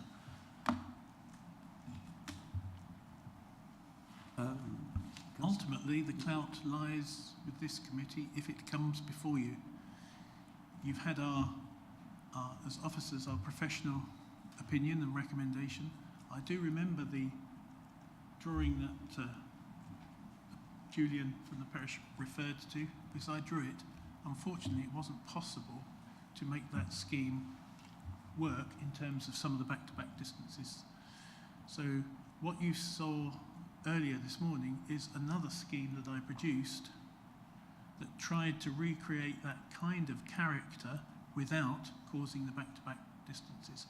So I do accept that was presented to the parish. I drew it. The Persimmon were happy to run with it, but we couldn't get it quite to work in terms of back-to-back distances. So I drew a different alternative. Persimmon have run with that, and that does achieve the back-to-back distances and the townscape we wanted. And it does avoid a straight estate road with a parallel row of houses on either side. Thank you very much, Richard. Just as a point of clarity, you do attend these liaison meetings? Yes. Yes, or somebody from the office goes. But we're getting more and more of them across the district, so it's working well. Thank you very much. If we've got no further questions, I think I'd like to move on to the ward members. We've got a statement sent in by Mr. Councillor Richardson. Yes? Shall I read that? Which I'll read out for you now. I'd better time it just in case. Okay, it's not relevant. It's not relevant? No. Oh, right. Having had the chance to review this application and to reflect on it, I would like to make the following observations. First, that the spatial distribution and proposed density remain unjustifiably high in the context of a rural setting and informing the boundary with what will be open educational space. It can, of course, be said that a lower density might not provide the best economic usage of the land, but I would argue that this needs to be weighed against Mid Suffolk's 5-year land supply position. In summary, our expected housing growth is of a quantity that does not require us to cram a large number of dwellings into a small, awkward site such as this. Secondly, as has been referred to in the case officer's report, there have been consistent and prolonged issues with the delivery of infrastructure associated with the neighbouring College Park development. To remedy this, I would recommend that were the committee minded to approve the application, a condition be attached that all off-site improvements be delivered either before construction can exceed slab level or before first occupancy. This is consistent with other recent developments in Thurston, such as the Blur and former Gladman sites. In summary, therefore, I would invite the committee to defer this application to allow for further revisions to be made to the site's spatial distribution and to allow for a more appropriate density to be considered.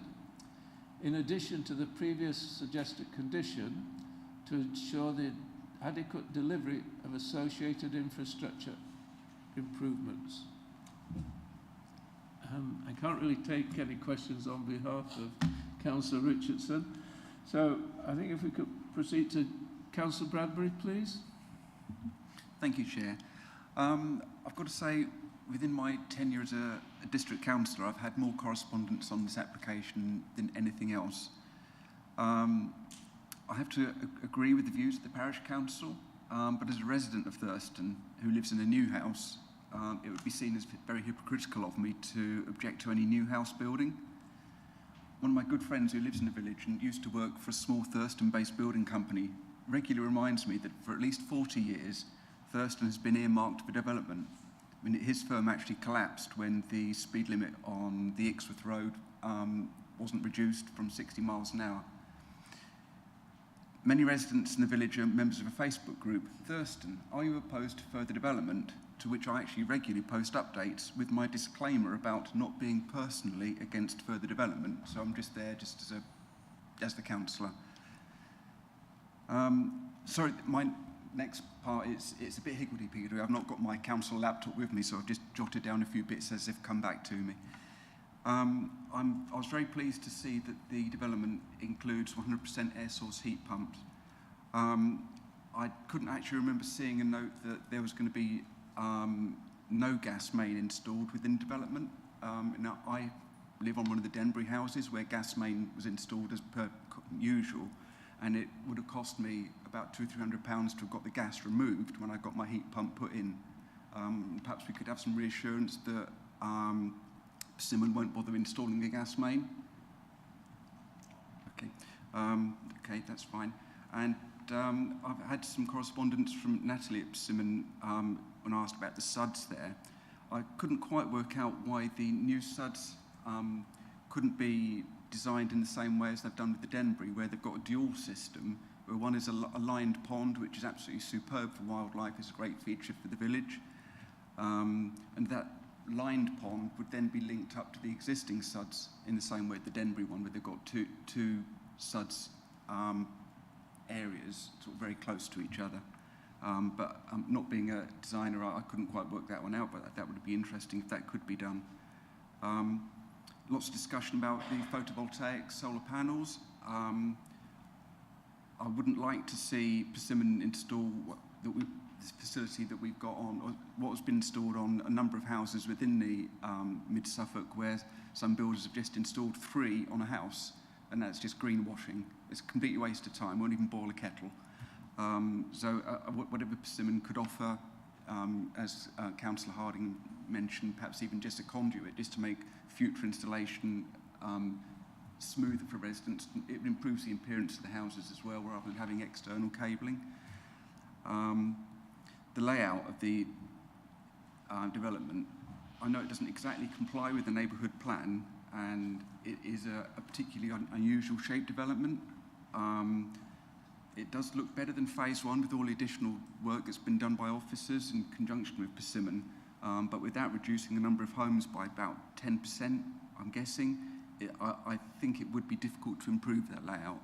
And it looks to be the best, making the best of an unusual situation there. Biodiversity net gain. Am I limited to time on this, Chairman? Sorry? I'm limited to time, sorry. I've just jotted down bits and pieces. Carry on. Thank you. Biodiversity net gain. Some really good points, especially seeing as that looking at phase 1 and comparing that with phase 2. I had an email from Natalie at Persimmon where she confirmed that they'd be offering the residents an adopt a tree, so where residents would either be offered trees on their property, and I presume this is external to the property as well.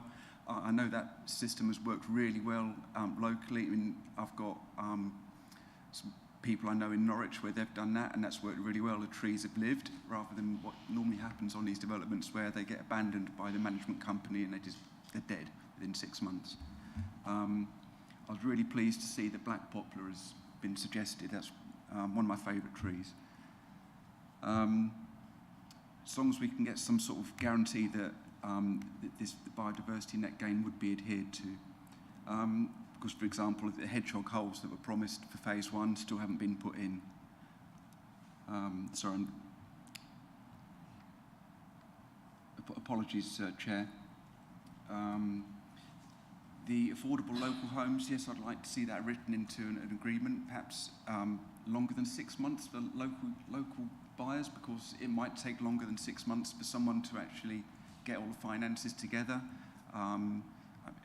I think that's quite a nice idea. The 20-mile-an-hour speed limit, I'm very impressed by that. That should have been implemented in the other developments in the village, and that was a wasted opportunity when they were approved. Still, there's been lots of discussion about that. The contribution to primary education, that's very interesting, 'cause as has been mentioned by Julian, the primary school is already oversubscribed, and I know a number of residents who already have to send their children to schools outside the village. And I know this is outside of the planning, this meeting, but Anglian Water seem not to have put any extra capacity in the local sewage treatment works, even with the extra 5 developments that have gone in there, and that sewage is regularly overflowing into the environment there, because although it's supposed to have upgraded that with the extra developments, that they don't seem to have done. But I know it's outside this committee, but I thought I'd better just mention that. My original submission to this development, I put an objection in. I'd like to perhaps be a bit more cautious with that, seeing as there's been a number of changes here. So I'm just going to perhaps ask the committee to perhaps bear in mind the points which I've raised during this talk to them. Thank you for your time, Chair. Thank you very much, Councillor Bradbury. Just going back to Councillor Richardson's remarks, this is part of the joint local plan for Thurston. It is an outline planning permission as... No, this is a full application. So there's no previous agreement on number of dwellings on this site? No. But may I, through you, just make a point on density, if I may? In terms of the density of this scheme, it is a net density of 30 dwellings to the hectare, which is entirely consistent with what you have approved within the Thurston 5 and the Bayton Road development. The gross density is actually 19 dwellings to the hectare. I think Councillor Bradbury is right insofar as by making more open space available, the density within the remaining area has potentially gone up a little, but it is still only at 30 dwellings to the hectare. And in the not too distant past, the government advice was, in terms of the economic use or efficient use of land, density should be between 33 and 55 dwellings to the hectare. So it is at the low end. That's why we've managed to achieve, in terms of the layout, what we have been able to achieve. So in terms of consistency, the Thurston neighbourhood plan and the character area assessment that underpinned their character areas, this area wasn't within one of the defined character areas because it hadn't been developed at that stage. But this is entirely consistent with everything you've approved recently in Thurston. So it would be very hard to make an exceptional case that the density on this scheme was somehow too high. Thank you very much, Mr. Pearce. Are there any questions for Councillor Bradbury?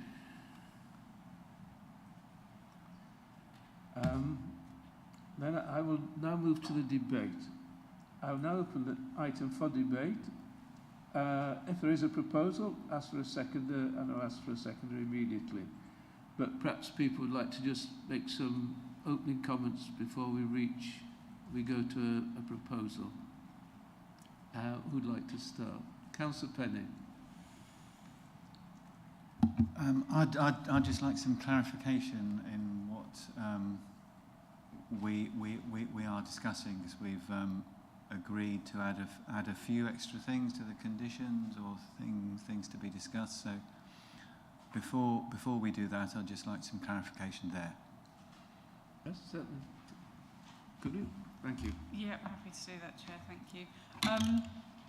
So at the moment, the officer recommendation is as set out on your consolidated recommendation, which was the document that followed your tabled papers, and that's an approval.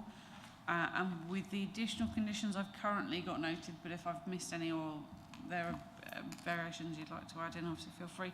We had the review of the parking space allocation, suggest we do that before determination.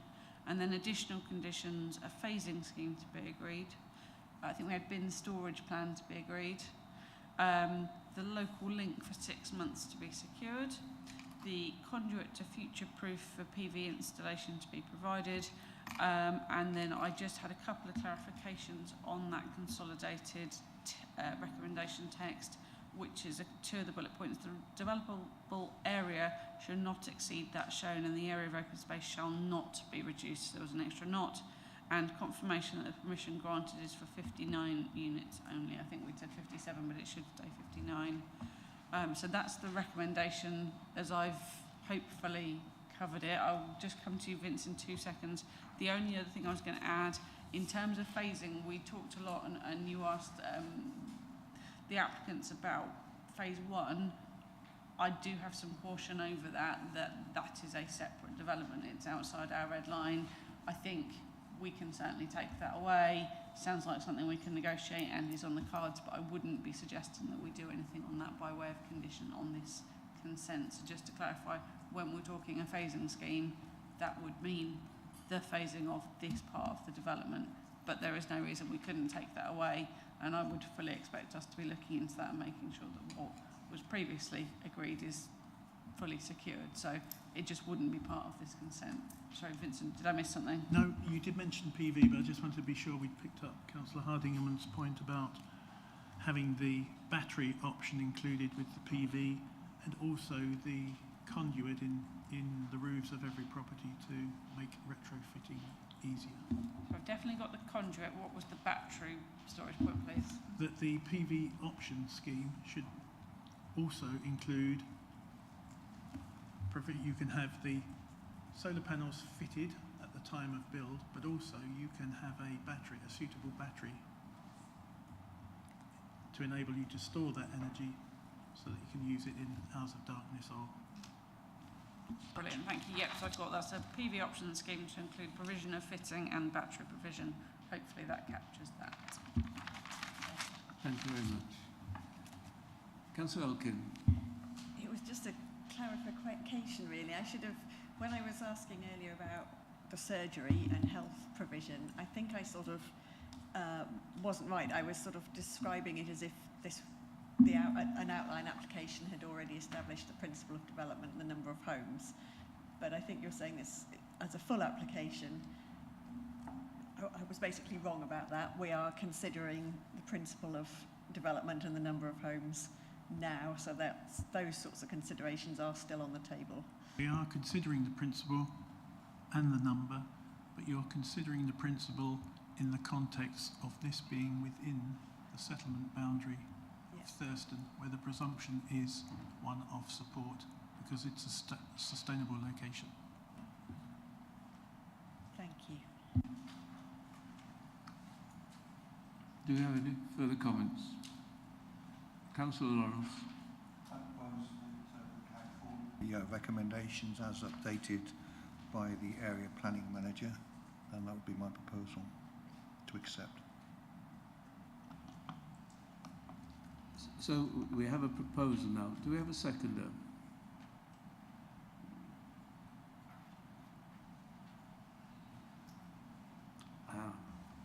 We don't have a second at this stage, Councillor Lawrence, so perhaps we need to have some further discussion or an alternative proposal. Councillor Hardingham, I think. We have a suggestion that the option for local purchase should be extended beyond 6 months. So that is something that we could consider, giving people longer to raise the funds to purchase an affordable home on the site. And I've got another point which perhaps refer to the planning officer, which is about permeable surfaces. Would the withdrawal of PD rights preclude owners from replacing permeable surfaces with impermeable ones at some future date, and thereby rendering the drainage calculations? We can certainly make sure that that element is included. In the recommendation, I have suggested we take away all residential PD, which would include that section. But we can certainly make sure it does, because you're right.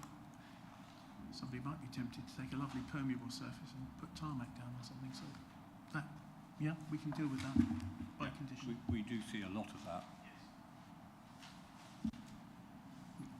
Thank you, Councillor. Councillor Patchett. Thank you, Chair. I mean, I sometimes question my value of sort of even being here, really, because quite often our hands are just tied with the national planning policy framework, and I'm looking at a village that's been overdeveloped with lots of houses, lots of big developments. The infrastructure's creaking. You know, we can put as many non-brick facing gable ends and box ash windows and put the spacing in between houses, but none of that is going to create school places, it's not going to create nursery places, it's not going to fix the roads. I'm reading these objections and I just feel really disheartened, because these people, they just don't want development.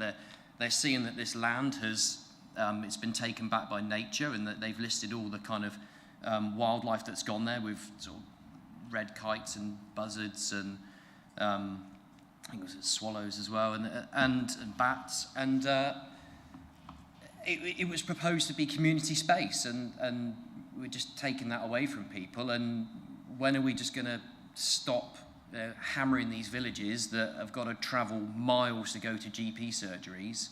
Like when does it stop? So I sort of question my value here, because what can I actually do on this committee when I'm seeing something that I don't want, but the rules are just against what people actually want, and it's all in favour of developers. So I don't support this development, even with the changes, and I do appreciate the work that the planning officers have done, because they've done some brilliant work in trying to sort of make it more palatable, but you can see from all of the objections that the residents just don't want it. And like, you know, what have I been elected for if it's not to sort of listen to the residents? So I'm not happy with it, and I don't support it. So is that a proposal, Mr. Patchett, Councillor Patchett?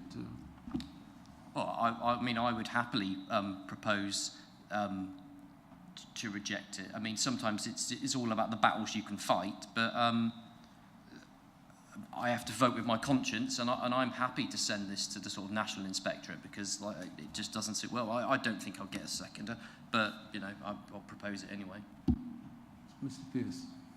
I think absolutely, if Councillor Patchett wishes to recommend a refusal, that's perfectly within his gift. But I think it is right that we ask Councillor Patchett to firm up what the reasons for that refusal would be before members think about supporting that, because obviously, as officers, were it to be defended, we would have to know the grounds, and it isn't our role to put those words into the committee's mouth. You must give us a direction. So, if I may, it's not necessary to.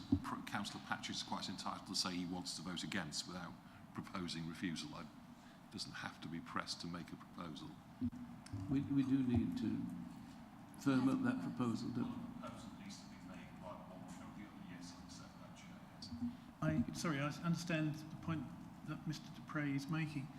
Councillor Pratchett has just said he doesn't feel he can vote for it, but that doesn't mean to say he then has to recommend refusal, and I don't have to press him for a reason for refusal. So I back away from what I was saying, Councillor Pratchett. That is why we have Ian Dupre with us. You're perfectly entitled to vote against it, and I don't have to persuade you to move a motion for refusal, if that's okay. Thank you, Chair. Thank you. Councillor Linden. That's about in the debating phase of this Oh, yes, yes. Oh, beg your pardon. I did say we were opening the debate, yes. Perhaps it wasn't quite clear. Councillor Penny. Well, I very much agree with Councillor Patchett's comments, and the planning committee is very, very tied by the national planning policy framework and all the other planning policies, and our nationally dysfunctional planning system, which doesn't enable all those involved to work together to design their own communities, and it's sad and appalling as our political beliefs dictate. We are so strongly in neighbourhoods designing their own communities, and we are all of the opinion that the system is fundamentally flawed. However, I am on this committee, and I think it's professional to have planning reasons to refuse permissions, and I, at the end of the day, I wouldn't be able to support Councillor Patchett's position. Thank you, Councillor Penny. Councillor Linden. Yeah, I feel that the actual proposal for the building is good. However, it is in the wrong place. I think Thurston has had more than its fair share of development, new builds and so forth during the last number of years, particularly given the present state of roads, Ixworth Road, the connection to the A143 and loads of objections, lack of green space has been just highlighted by yourself. So personally, I cannot support this proposal. Thank you. Okay. Councillor Hardingham. I think we need to be realistic about what the options available to us as a committee in this situation. The planning officer has obviously put a good deal of effort in to make the best of the situation in front of us, and I feel that the possibility of refusing the application because of the general feeling within Thurston and the overdevelopment is just not an option which is in front of us. So therefore, I would be happy to second Councillor Lawrence's proposal with all the conditions which have already been read out. Thank you, Councillor Hardingham. So we now have a proposal from Councillor Morris to be seconded. Thank you. Councillor Alkin, you wanted to say something? Okay. Okay, thank you. So we now have a definitive proposal to accept the officer's recommendation with the conditions as recorded by Gemma, plus an additional one which was after Gemma's comments about permeable surfaces. And we can obviously carry on until all members have spoken to your satisfaction. Yeah. Thank you very much. Councillor Pennant. Did we also extend Councillor Hardingham's addition of increasing the length of time where local occupation might have priority?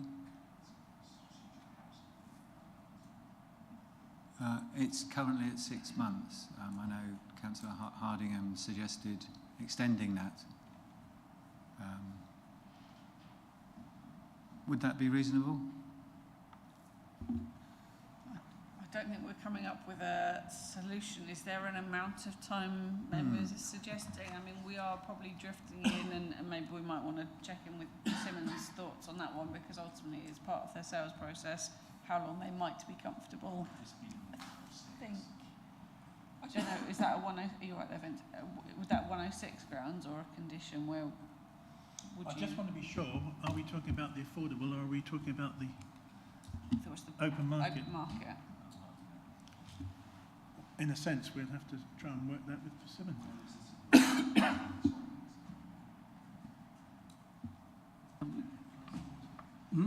So, shall we take, we have been going now for over 2 hours, so perhaps we should could have a short break just to sort of refresh ourselves. 5 minutes, please.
We have a seconder.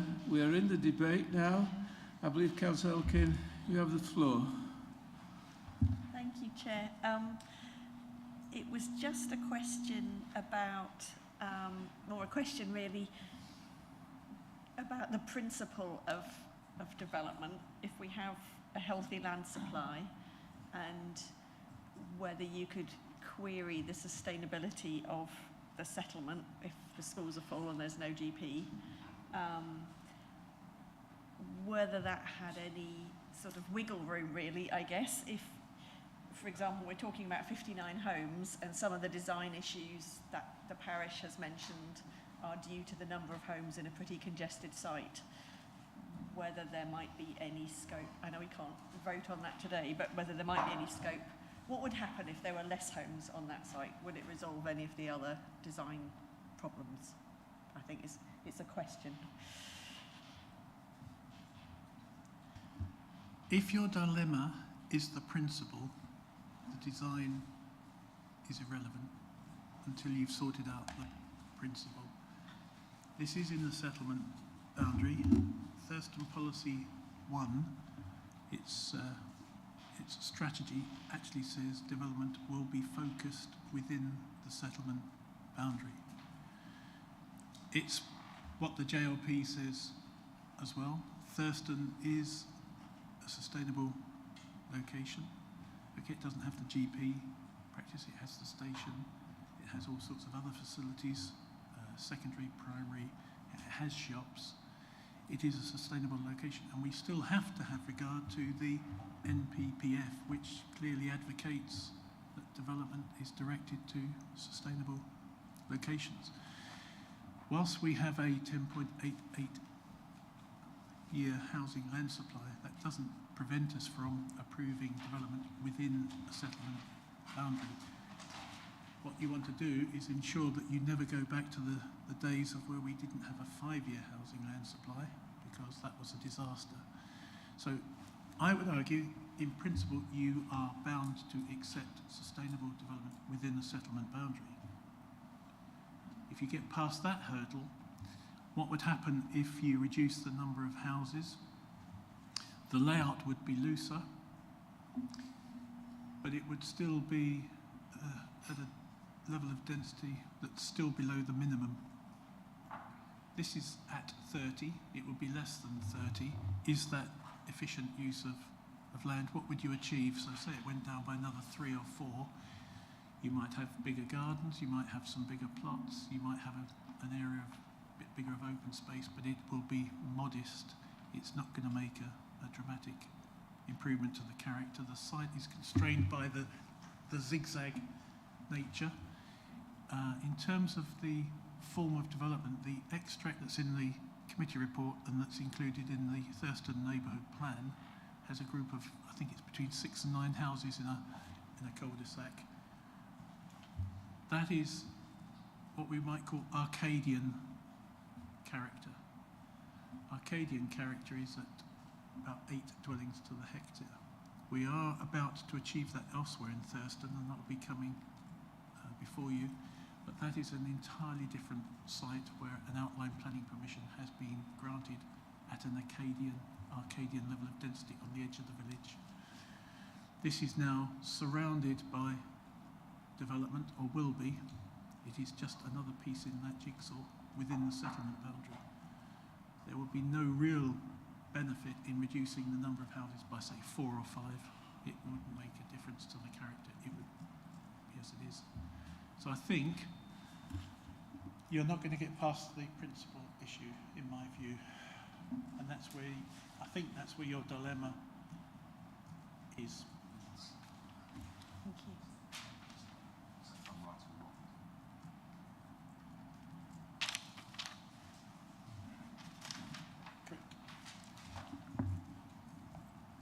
Mr. Dupre has, of course, reminded me that were you so unhappy with the design that you thought that in itself was a reason for refusal, that is something within your gift, but that wouldn't be the issue of principle. It's just you didn't like the design, and then you would have to give us some clues as to what it is about the design that is so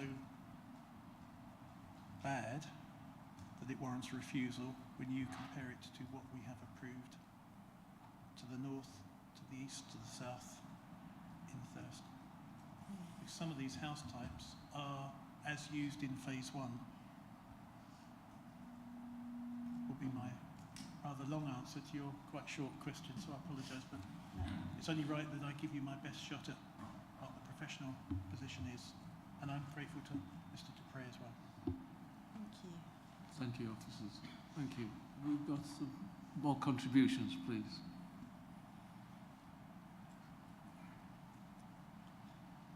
I think in the absence of any further contributions, I'll just make a few comments. I certainly agree that Thurston has had more than perhaps its fair share of development, and this is the latest phase in that development. I agree that the provision of local services is not what it should be. I have been on other committees where Ickworth Road and the junction at the top of the Banbury Arms has been discussed, and I'm well aware of the problems there, and the fact that this proposed development is prepared to make a contribution, a pro rata contribution towards resolving that matter, but it's with Suffolk Highways, as are a lot of things. My classical education isn't quite what it should be, but Arcadia was a sort of idealised pastoral scene first imagined by Virgil, where nymphs and shepherds frolicked. There was no sign of development in those days, perhaps, but during the later there was a famous painter called Poussin, an allegorical painter who gave the phrase et in Arcadia ego, and this is generally interpreted as even in Arcadia death is present. In this sense, I think we could look at even in Arcadia perhaps development is present. It's very, I think there have been mistakes in the past with phase 1, the Persimmon, and the parish council is having to sort of deal with those because residents are coming forward to the parish council as they are to local members. But I think Persimmon have learned from those discussions and customers coming forward, and they have put forward a plan how they are going to meet residents' concerns. I think the ongoing liaison meetings, which will be attended by our officers as well, are a good step towards this. And though we can't condition perhaps all that we would like to deal with phase 1, however, we have sort of separated the improvements, the substantial improvements from phase 2, this phase, and the contributions that will be made to the local communities. So I think on balance, though this is another piece of development, I think for me the importance of actually a timeline, a set of developments where things which were delivered in a timely manner so that planting will be done, infrastructure will be ready, it will be a very important step, and it will sort of ensure that customers of Persimmon are moving into a ready, established site. It won't be quite the sort of bleak aspect that we've seen from some developments around the area. I welcome the fact that we've got air source heating pumps, EV charging points. We'll establish a sort of collection points for bins, and the residents will be prospective residents will be able to purchase photovoltaic cells at an attractive price, which will be commensurate with what the cost is. So we'll be reaching one of our policy statements that we'll get in photovoltaic cells on as many new buildings as possible, if not all of them. So I think I'm going to move to the vote. I think I'm going to vote in favour of this proposal, the officer's proposal, together with the conditions as outlined by Gemma. Would you like Gemma to run through those conditions again? Would you mind? Yes, please. No, absolutely, no problem at all. So the recommendation is to approve as set out in the consolidated recommendation, subject to a review of parking space allocations and with additional conditions of the current phasing scheme to be agreed, bin storage to be agreed, the local link available for 6 months, the conduit to future-proof for PV installation to be provided, the PV option scheme to include provision of fitting and battery provision. And just to clarify, the consolidated recommendation was that the developable area shall not exceed that shown in the area of open space shall not be reduced, and confirmation that the permission is granted for 59 dwelling units only. Thank you, Chair. Thank you, Gemma. Sorry, we have a query.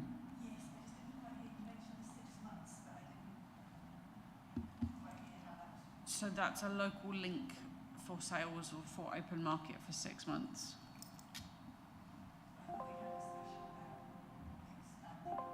So I don't think we agreed on an extended time, and we did check in during the break that 6 months would be the maximum the developer would be open to, and I think it's something fairly unusual that we haven't seen before, and 6 months is a good option available. Claire is indicating that I think somebody... Yes, I think Mr. McAdam. Yeah, if it's in order, I'd like to come back on that point. I think we don't have any problem accepting restrictions on the affordable units because that can be done through a nominations agreement via the 106. I think we would have concerns about imposition of anything that restricts the market units to local need.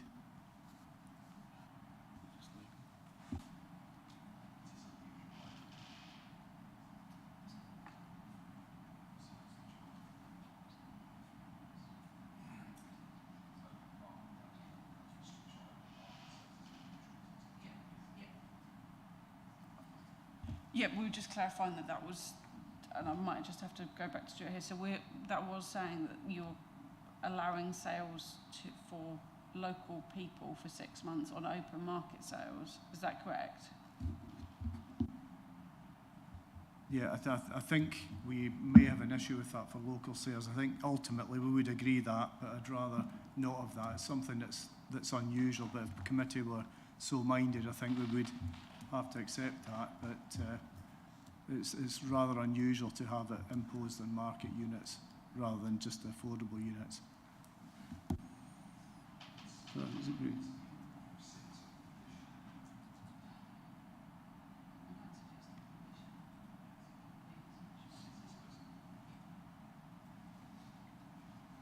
I think we would... Mr. Pearce. So it looks as though the committee may have secured a concession from Persimmon, something that's highly unusual within the national house building industry to have that local link for 6 months. And I think 6 months is all that you're likely to get. You might want to just see how that works in practice because nobody else has ever agreed to countenance such a thing, and we would do that by condition, I suggest. Thank you. Thank you very much, Mr. McAdam, for that contribution. Any further? Mr. Hardingham, you were going. Councillor Hardingham, beg your pardon. Well, I just I didn't hear any mention of the cycle path being done, the increase in width of the cycle path being done before any particular stage in the programme of build.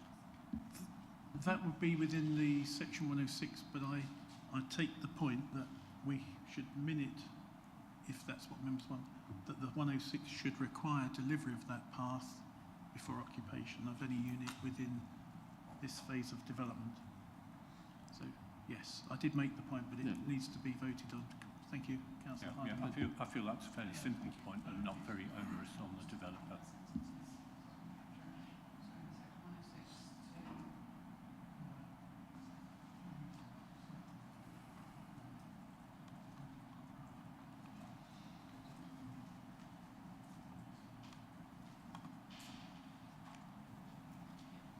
So we've got, as part of the phase development, the section 106, the cycle path, because it's got a wider community benefit. Thank you. Can I just add, I've just thought it's subject to the appropriate orders having been agreed, because the upgrade will require a different sort of order to upgrade a footpath to a cycleway. Our own public rights of way team have agreed to carry out that process. Persimmon will provide the funding, but that process takes an amount of time. So somewhere in that agreement there has to be a balance between preventing Persimmon from occupying and the process, the time taken to get that order processed. I just need to add that as a caveat, that we shouldn't be holding Persimmon to ransom if our own process is moving slower than they are building. So somewhere there has to be that balance. I think that's quite correct. The delay shouldn't be on our part, should it? Those points, quite clear. Do I need to ask Gemma to reread it, or we're fine now? Okay. Right then. I'll now ask the Governance Officer to conduct the electronic vote. Thank you, Chair. I'm just going to confirm the proposer and seconder are happy with all of those conditions, just so that we've got that for the record. Brilliant, thank you. Councillor Lawrence has just... I think he was just agreeing. No. Members, that vote is in progress, thank you.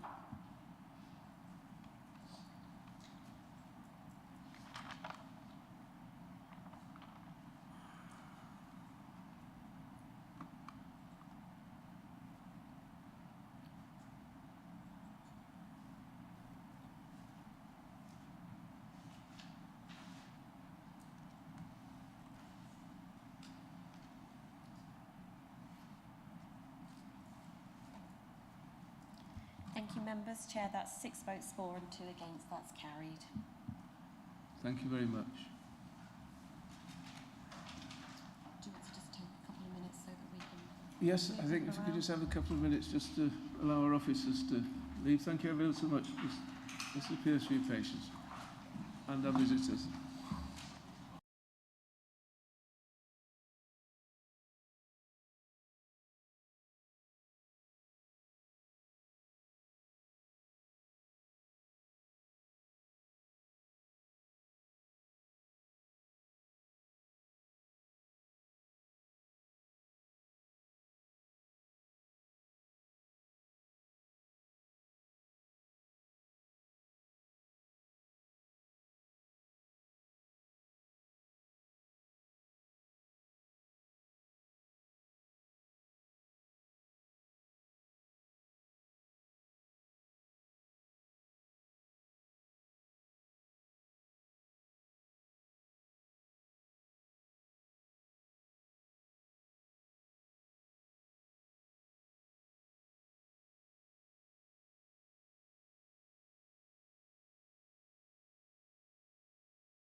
To item 7B, land to the east of Ely Road, Claydon, Suffolk. I'm just mentioning that Councillor Penny has now moved to the ward members' side of the room, so he won't be taking part in the debate or vote for the item. I'll now invite the case officer, Elizabeth Flood, to introduce the application to the committee. Thank you, Chair.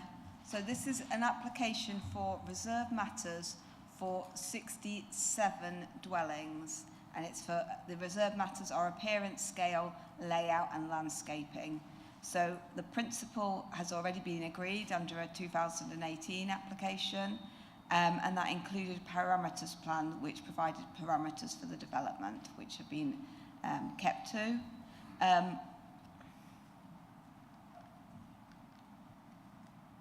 So this application, this reserve matters application, came to committee in August 2023 and was deferred by committee for these reasons. So as we go through the report, I will explain what they've done to change the design and look at these concerns of the committee. At that committee, our application to revise a condition was approved, and that has now meant that we have a section 106 for this site for 100% affordable housing. So it will be a mixed shared ownership and rental, affordable rent scheme, but it's 100% affordable. So this is the site. It's outside of the settlement boundary of Barham and Claydon. The parish boundaries go between the site, so it's in both parishes. And the access is off Ely Road, just here. The access has already been approved on the outline permission. Again, you can see the site in a little bit more detail. So down here you can see the rest of the estates, and just off the site is the primary school. Again, site location plan. So at the moment it's just 2 fields with some hedging in between.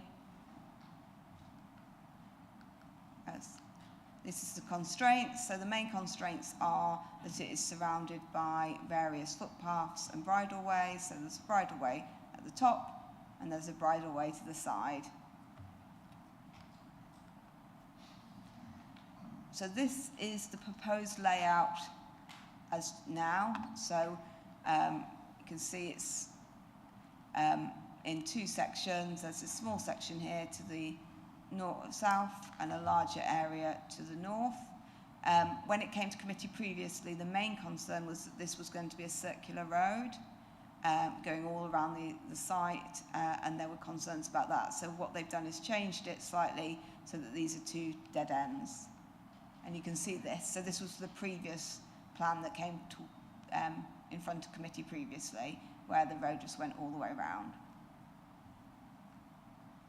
Again, another concern by the committee was the palette of materials. So so originally there were 3 proposed sets of materials, and they've changed that to 5 just to create a little bit more diversity within the scheme. So this is the materials plan as now, and you'll see some drawings showing what that will look on site. And this was the previous materials plan, so there was less variety. Okay, play area. This hasn't changed from the previous plans, but the reason I'm showing you this is because as part of, to ensure that as an 100% affordable scheme, it doesn't become a bit of a ghetto or, separate to the rest of the community, we asked the developers to put in a really substantial play area to encourage children from the neighbouring developments to come into this development to use the facilities.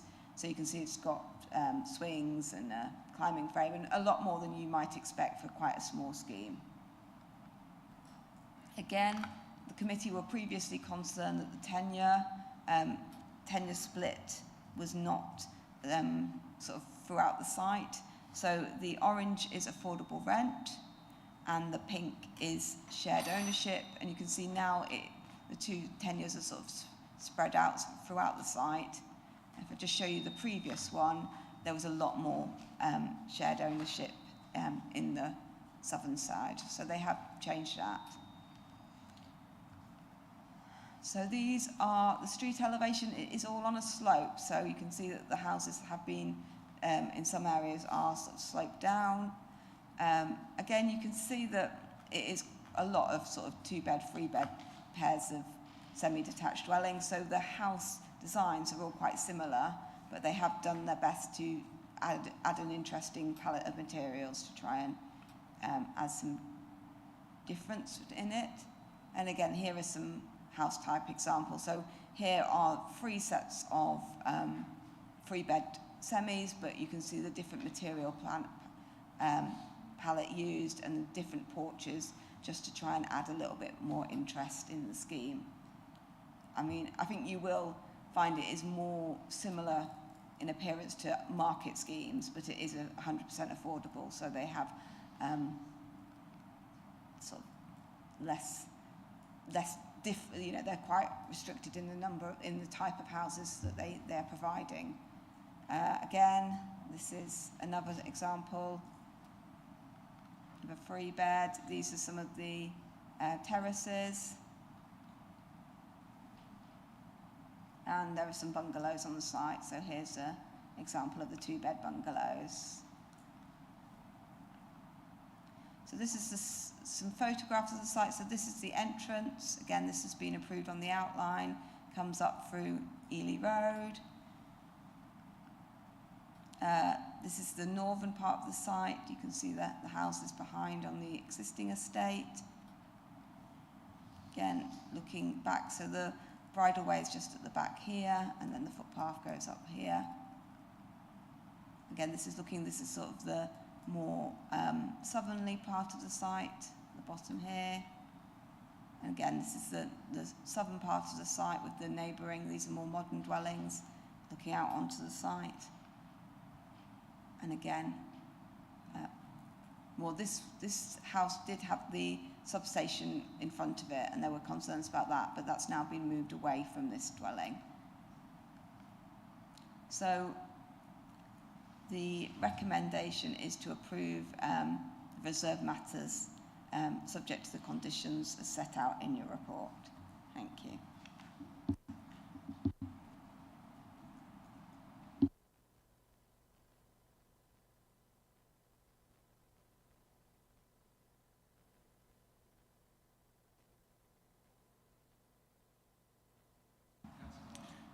I was present at the last planning committee when this was considered, but I don't recall whether there was any consideration of heating equipment that was going to be supplied. So on the outline is a condition, the sort of usual sustainability condition that requires them to be 10% above building regs, but is quite an old set of building regs. I believe the applicant is here, and they might have be able to tell you a bit more about what else they're going to do in terms of measures. As far as I'm aware, it is just going to be gas heating because it's under the old building regs rather than the new.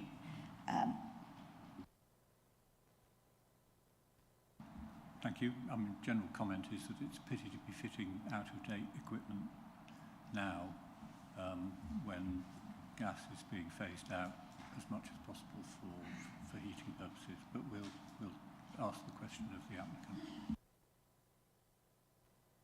Got any further questions, please? Councillor Elkin. Thank you.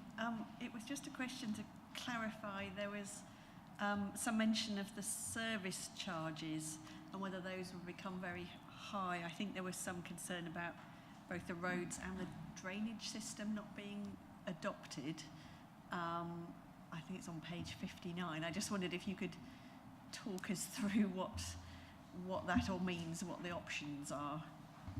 So the Highway Authority have said that the roads would be, the layout would now allow adoption of most of the roads. Obviously you might have some small areas that remain as sort of shared.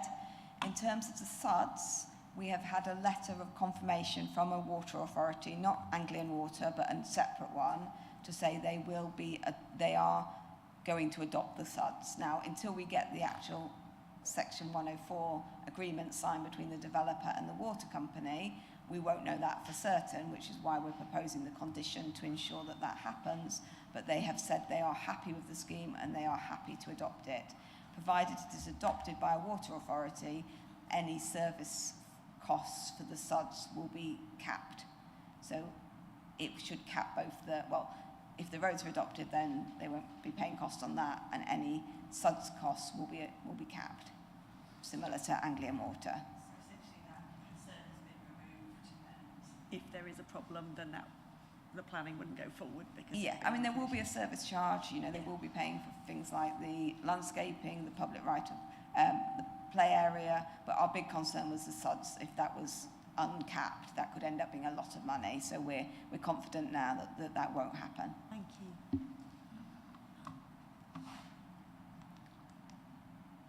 Do we have any further questions? Councillor Elkin, yes?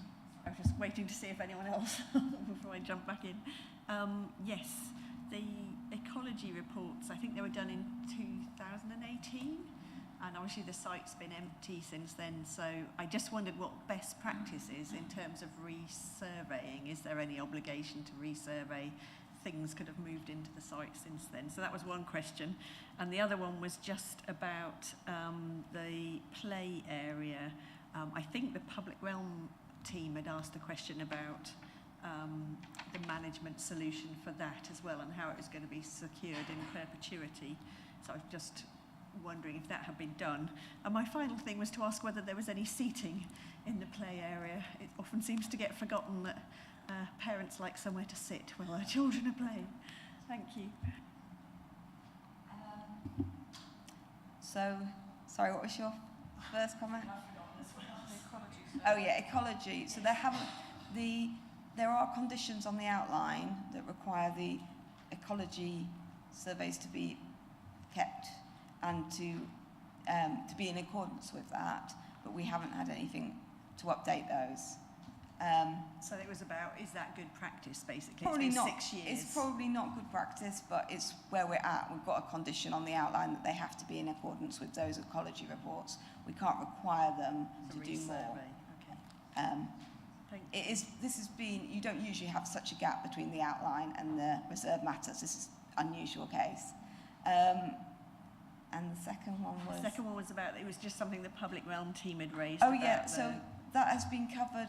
The deed of variation and Section 106 has covered that. We're not quite sure what will happen because as it's going to be an affordable, 100% affordable, it will probably, rather than having a management company, it will probably be managed by the housing authority, the registered housing provider, in terms of the public realm and so on. But it will be similar to having a company, a management company. And in terms of the play area, I don't know if you can get that drawing up. Slide 11. Oh yeah, I can do it, thanks.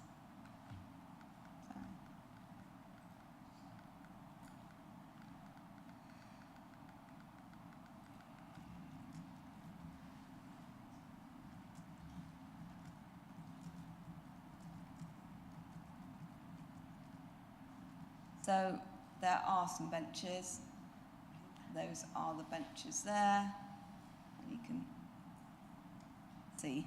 And I think there's another one just down there as well. So there will be some benches. Thank you. I missed that. Thanks. Councillor Harding. I noticed another comment from Place Services about route protection zones. There is of course the existing hedge that runs across the middle of the site, linking it with the Slade. So has that been put in place to make sure that's not damaged while We that's have going on? had revised drawings that show the root protection zones of all the existing trees. So I think that was the concern from the it was only showing the TPO trees, so now we've got that for all of them. Councillor Penny.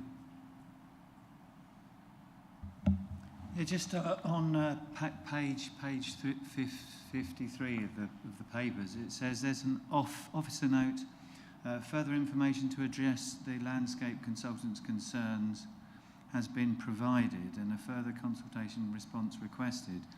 And it says this matter will be updated in the tabled papers. I didn't see any there. So we have only just got the response today, so it was too late for the papers. It came during the committee itself. They have got a concern about one of the plots, plot 53, and a little bit of the landscaping there. So we would consider putting in an additional condition to say, notwithstanding the proposed layout, we want a revised scheme for that. It's a tiny bit, but apart from that, they are happy now with the proposals, or that's their response has come back.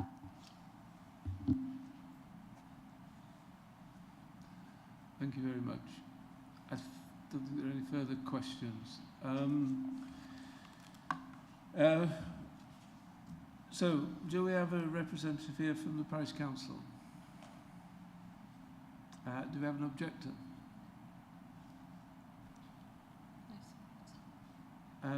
We have the applicant, Sinman. Would you like to address the committee, please?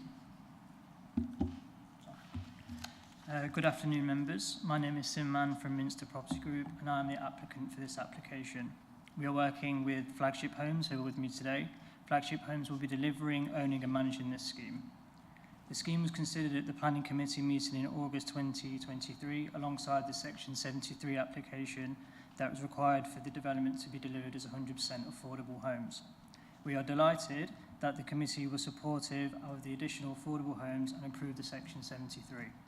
We also listened very carefully to your reasons for deferring the reserve matters application on design grounds. Following that decision, we have taken the time needed to ensure that each of those reasons have been addressed as comprehensively as possible. I am pleased to confirm that in each case we have been able to make the amendments that were requested. On the design of the houses, we have introduced additional materials combinations to add to the visual interest throughout the scheme and ensure that it is visually attractive, creating a distinctive neighbourhood while also responding positively to the surrounding residential context. As requested, we have redesigned the site layout to remove the looping estate road. The substation has been relocated and now enclosed with planting so that it will not detract from the amenity of its surroundings. The 10-year plan has been amended to provide a more even distribution of affordable home ownership and affordable rented homes throughout the site. Finally, although the lead local flood extensive use of sustainable drainage principles throughout the site and provide further assurances the system can be adopted. And we are pleased that the LFA is continuing to support the scheme on this basis. This application was recommended for approval by your officers when it first came before the committee. However, we were keen to take on board the comments raised by members and take the time needed to incorporate them into the scheme and enter further technical discussions to ensure that all aspects of the proposals remained acceptable both to officers and statutory consultees. We are pleased to show an increase in tree planting as part of our soft landscaping strategy, and we are also delighted to confirm that the proposed units will benefit from the renewable energy source of air source heat pumps, so there will be no gas on the scheme, and we'll be taking a fabric-first approach. As a result of those changes, we feel that the development has been improved and the input of the committee has had a very positive impact on the scheme. And I can also confirm that we are updating the ecology reports as good practice. The cost of these amendments have caused further delay in planning process and has meant a longer wait time for the families who desperately need these affordable homes. We were so pleased to hear the committee's support for delivering more affordable homes on the site, and the approval of this reserve matters is now the essential last step to enable us to get on site and to deliver them. This is an excellent quality scheme which has been further improved by the input of the committee, and I would be very grateful for your support for the application today. Thank you. Thank you very much, Mr. Mann. Thank you for the clarification regarding the air source heat pumps, which I understand now are for all the properties. You haven't mentioned any provision for photovoltaic cells or... Yes, so there will be provision in the units for photovoltaic panels as well as, so yeah, and I think there is a condition that we can look to review and see how we can improve the renewable energies that we can use on the scheme. So that will be photovoltaic cells and batteries, Yes. Good. Thank you. Are there any questions from members? Councillor Elkin. Just one quick question. I might have missed it, but does it? You mentioned SUDs. Does it have SUDs now on site rather than crates? I wasn't quite sure from the papers. Yeah, I think that we do. I think we've got some. I forgot what the words were now. It's in front of some plots that we have some swales, but we had to stick to the crates just because of the levels of the sites, and we had this extensive conversation with LLFA and to explain that if we were in order to allow an attenuation based on an open SUD system, that it wouldn't work for engineering purposes and wouldn't be able to deliver the correct amount of affordable homes.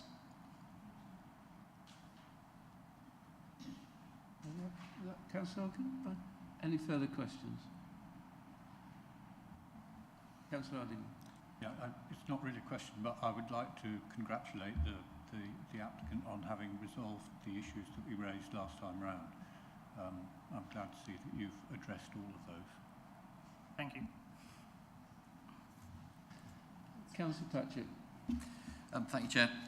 With regards to the sort of local people's housing needs, do you have, or how do you triage sort of who occupies these houses? Is it sort of first come, first serve, or is there sort of priority to people who are actually sort of living in the immediate local area?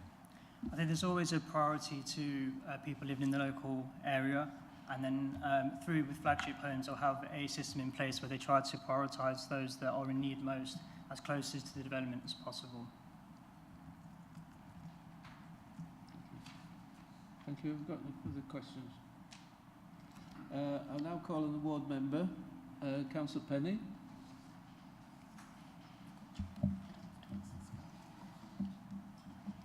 Good afternoon, Chair. In the past month, I've had two residents present two very diametrically opposing reflections on their experiences of what used to be called living in council estates. One of them depicts them as strongholds of low-life losers and crime, and the other as places of great community cohesion and life. And they bemoaned how our communities are being destroyed by society's addiction to mobile phones and the lack of spaces where people can generally gather. I myself grew up in a small 1970s housing estate which was on the other side of a beautiful publicly accessible wood. On the other side of which was the council estate in my village, which was perhaps a little smaller than the conurbations of Claydon and Barham combined. Yet it was built around a very large recreation area which had football pitches and children's play facilities, village hall, doctor's surgery on one corner, primary school on the other. We even had some independent shops, and it seemed like a lot of thought had been gone into the whole village and how it might expand at the time. We were even fortunate enough to have very good transport communications. I know that now the housing model has dramatically changed, and instead of council estates we look at various types of affordable homes, and these include things like affordable rent, social rent, and shared ownership type properties, which we generally try to mix within our communities. So councils are no longer able to provide all these things, and our planning departments to design places as a whole. So the burden is left in many cases with housing associations to provide this. And so our communities end up very disjointed, and all we can do as planning committees, as was mentioned in the last application, is try to ensure that they are of a good standard and environmentally, socially and economically sustainable. This again is another one of those piecemeal approaches which suffers from lack of infrastructure in the town. Barham lost its surgery, so there's no medical provision anymore, which locals very much bemoan, and no sign of anything in the area coming forwards.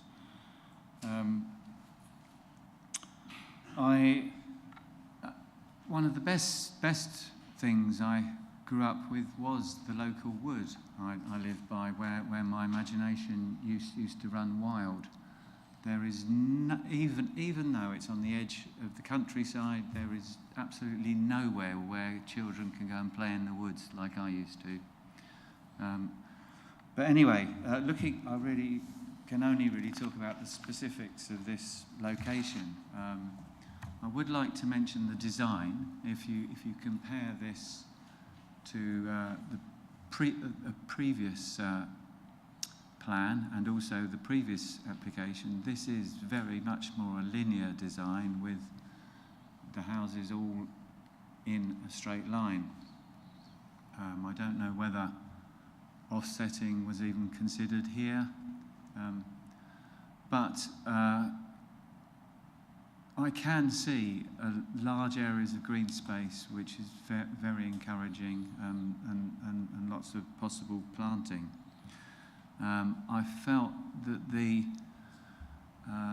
agent or the developer was very unclear about what the solar provision would be, and whether it would include storage, and whether it would be suitable. I do have a friend who was living in social housing in the east of the county, where an air source heat pump was installed in a not very suitable property that wasn't very well insulated. There was no solar provision, no storage, and she felt that she had to leave the house because she couldn't afford the electricity bills. So I would like it to be made very clear what the options are.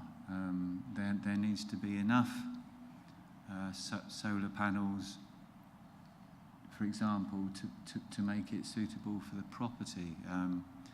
For 1 and 2 bed occupation for dwellings, for example, a supply of 1800 kilowatts is recommended. So I would like some clarification on those guidelines. There are a couple of the parking spaces which are a bit unclear. If you look at plots 58 to 61, they appear to be one behind another. So I can't work out how you could park a car in front of another car where there's no space. It's just a bit odd. I can't see any provision for cycle storage, though I prepare to be corrected. And I'd like an answer on how will both sides of the hedges to the south be maintained and protected. It appears the south side of the hedging directly abuts the properties in front. I don't know how it would be possible to ensure that they are maintained and protected in perpetuity. The last applicant agreed to a condition in the last case where local occupancy could be conditioned for up to 6 months. For the shared ownership, is this something that could be considered here too? It appears that the surface water drainage issues have been addressed, which is great. The substation appears to have been moved a little way and protected by planting. I hope it's felt that residents think that that is sufficient. I'm sorry to have talked so much, but there are no other residents or neither parish council has agreed to attend, so we are just trying to extend our view in place of neither being able to attend. Thank you very much. John will surely add to that. I think your statement had a number of questions in it. I could see Mr. Mann was itching to respond to some of them.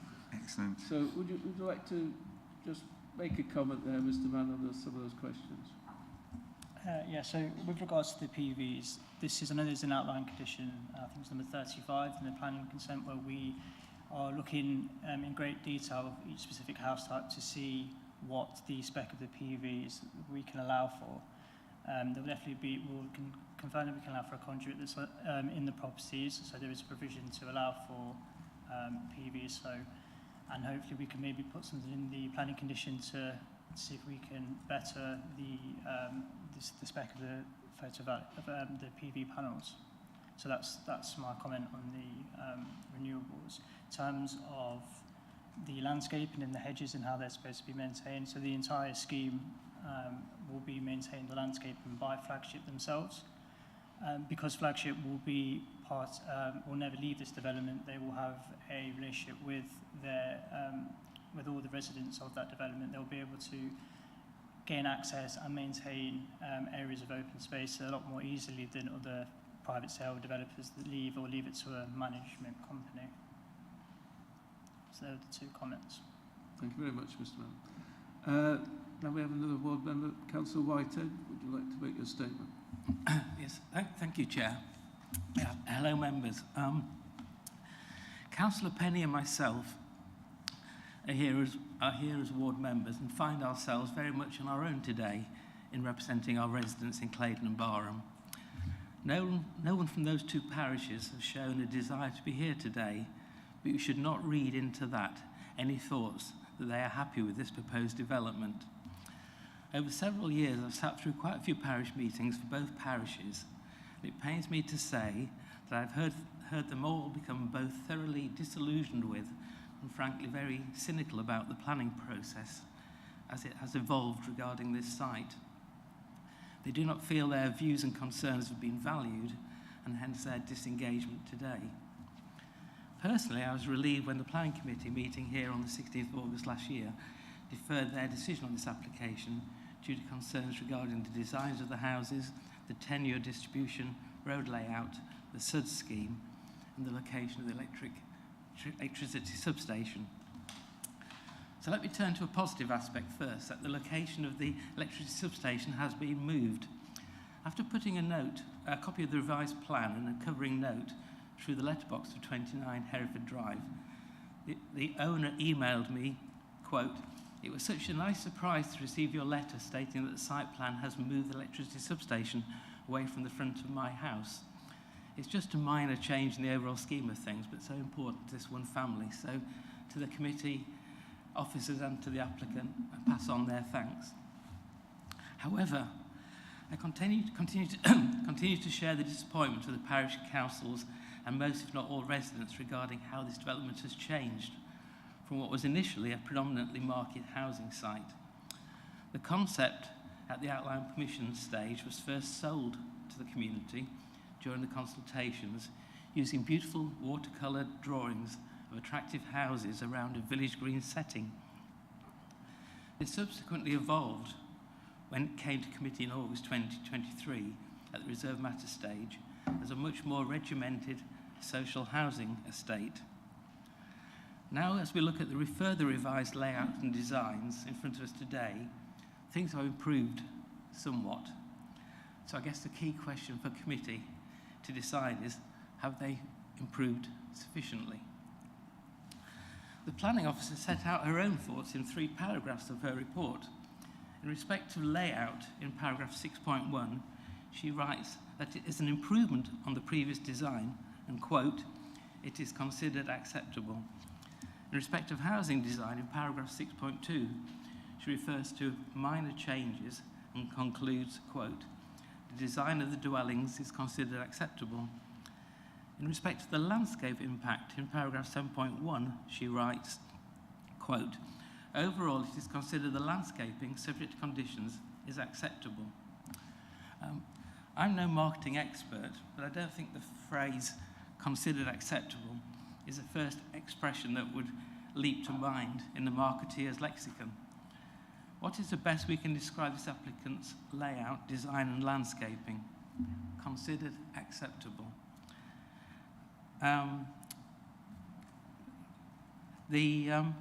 So is this really the limit to the aspirations of this planning committee? It's considered acceptable. I await your debate on this application with interest. Finally, I would hope in debating this application that the committee will give due regard to the matters raised in paragraph 8.4, which refers to surface water drainage and the difficult issues that would be raised should the drainage systems not be adopted. There's a lengthy condition proposed in paragraph 8.4, although I don't see it actually repeated verbatim within the recommendation. May I suggest that the proposed condition 8.4 be shortened so that it finishes at the end of the first sentence, so that it is conditioned that the site requires a technical approval by a registered water authority. No ifs or buts. That's my thoughts. Chairman, thank you. Thank you, Councillor Whitehead. A change to the adoption of the... Can that be done? I don't think we could require it to be adopted. So they are proposing for it to be adopted, but we cannot require that. If that doesn't happen, there wouldn't be a planning reason why they can't do it as a private sud space and like they do on other estates. The concern we have is it's meant to be an affordable scheme, and therefore would it truly be affordable if people were paying a huge amount of maintenance charges? But at that point, that's what that condition is there to do, to ensure that it is going to be affordable, and if not, what impact that has on other things. In terms of policy, as long as they do their 35% affordable, whether it's 100% affordable or not, doesn't make a difference. So what we're saying really is, if you make it unaffordable by not getting your subs adopted, we want to look at the impact of that on things like SIL, because they'll be not paying SIL and so on. It's not saying that actually it would be unacceptable, but I think I wouldn't recommend you change that condition to that it has to be adopted, because I don't think there's any legal or policy reason to require that. Thank you for that clarification. Any questions from the members? Thank you. Do we have any questions of Councillor Whitehead? We have no... Oh, hang on. Councillor Elkin. Thank you. It was just a quick one. That you said that the design was still very far from the outline and from what the parish and community were hoping to see. I just wondered if you could indicate what people were hoping to see. Thank you. I mean, the original application, it was 2018, and at that stage there was extent by the owners at the time, which I think were called Scott Properties, and they had meetings in the village hall, and they brought forward some, well, basically trying to sell the scheme to the residents. Unfortunately, I haven't been able to sort of find the old brochures that were given out at the time, But imagine sort of pastel and watercolour pictures of these houses set round a village green, little white picket fences almost, and it just, you almost felt like getting your checkbook out and buying one there and then, because it was so delightful. And I think it was almost a perfect design for, an edge of a village, which is why when it sort of came back subsequently, change of ownership and changed to full social housing and this regimented design, which I think Councillor Penny said, a very much linear sort of approach. It really is a stark contrast, but fortunately I've got no illustrations I can show you. Yes, I think I will now open the item up for debate. Would someone like to start the debate, or perhaps bring forward a proposal? Councillor Hardigan. My opinion on this one is that most of the concerns, well, all the concerns that we raised in August of last year seem to have been addressed. Design's been improved. I'm pleased to see that the suds crates are not underneath the leap now, and that we're not moving to sticking to gas boilers for heating and leaving people stuck. In addition, I note that the developer has said that they've taken a fabric first approach on this one, which obviously is very important in subsequently ensuring that air source heat pumps are actually going to function efficiently, because they're going to have much less work to do. So I think on the whole, the concerns that we had last time round have been resolved. Thank you, Councillor Hardingham. Do you have any further comments? Is that a proposal? No, that was just stating my point of view. Thank you. I just needed to clarify. I've not been clear before. Councillor Elkin. No, similarly, it sounds like there's been a lot of movement. I think I was at that planning committee and I remember it, and a lot of the things that we were talking about then have been addressed. I'm still, maybe I haven't drunk enough coffee today, but I'm still not completely clear about the 0.8.4 and the options for that. Our officer seemed to be saying that if the drainage wasn't going to be adopted, then there may be an option to have less affordable housing on the site to make it economically viable. But then it feels like we're voting on something that may or may not come forward. So that may just be me missing something, but I was still a bit confused about that. And similarly, I wasn't 100% sure what the solar PV offer was. Again, sorry if it's just me, but I wasn't clear if we were talking about putting in ducting, offering people to buy them when they move in, whether the developer's going to put them on the roofs. I still wasn't 100% clear what was on the table. But other than that, yeah, it does seem to have progressed a long way. I just would put in a tiny plea to developers to not do that thing of showing beautiful glossy watercolours when they put forward outline planning applications, because it's been a huge problem in my ward as well, and I don't know why developers do it. Or if you do it, please make really, really clear to communities that this is indicative and what that means. You might not get this, is what it means. So, sorry, that's not a planning issue, it's just a personal bugbear. So yeah, I'd love a bit more clarity about the solar issue and the water issue. Can we do that, please? So there is a condition on the outline, which is condition 35, which talks about providing a range of sustainability measures. And I think what the developer is suggesting is that as part of that condition, they will include some solar PV panels. But I don't think we can get the details at this point. So we would get those as part of condition 35. I think it's probably slightly different to a normal application in terms of they are all going to be affordable housing. So, it might not be that you can buy the PV panels because you're not buying all the house. So I think that's where they're saying that they will provide some, but I think at this point we can't tell you how many or where they will be or on which properties they will be. we can do the condition to.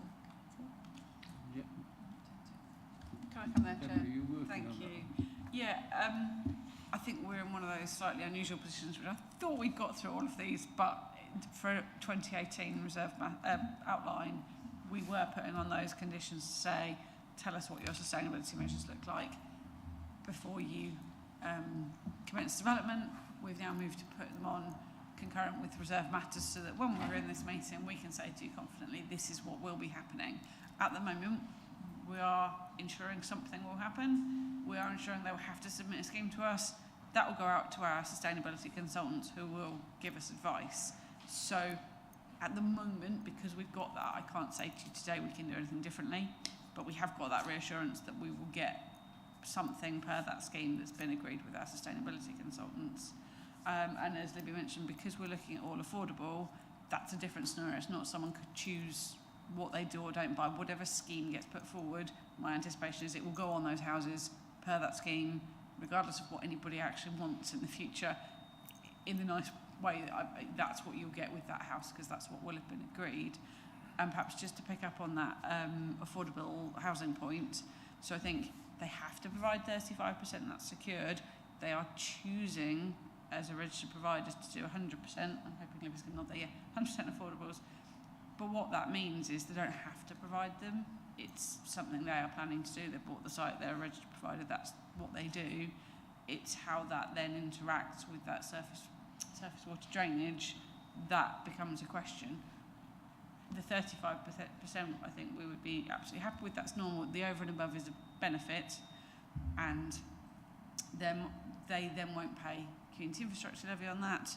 But if we then say, hold on, you've changed your mind over the SUDs, you're now going to bill your resident, is that truly affordable? We wouldn't necessarily want that to be, and it would be a bit of an unwinding of that scenario, not the 35% that's done, signed, sealed, but of how they delivered that extra part, which isn't something we can control or require. Does that clarify that a bit more for you?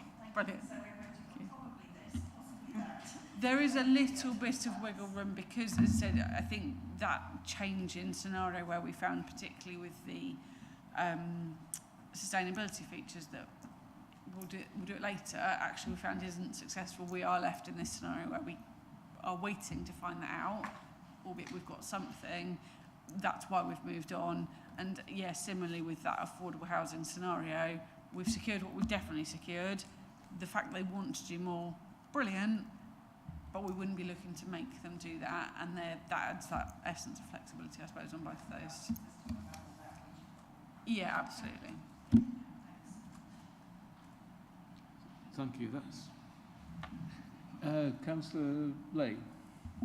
Thank you. I just wanted to seek a little bit of clarity on the landscape officer's comments. I think it's place services. There's some mention about what looks to be single species hedge, which seems to be predominantly hawthorn, and a couple of other things I think about earth mounding, but I just wondered if they've been resolved or are they still outstanding? So I have had revised plans which show the root protection areas. I've had revised plans to show how they're going to deal with the levels. I cannot say about the single species hedge because I've gone through the landscape documents and I can't see quite whether that has been changed. But the other changes have happened. I've had comments back this morning which talk about one plot only. So I don't know whether you can conclude from that landscape services are happy about the other issues. They've certainly been provided with those, but that they haven't commented on the overall scheme and their previous concerns. They've just mentioned one plot.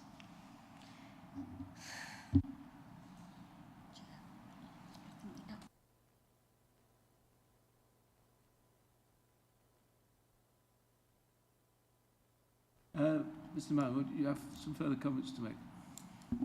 Yes, I've got a representative from Flagship that could answer the PV query a bit more in depth if that's required. Just wanted to know if they had permission to speak. Yes, thank you very much.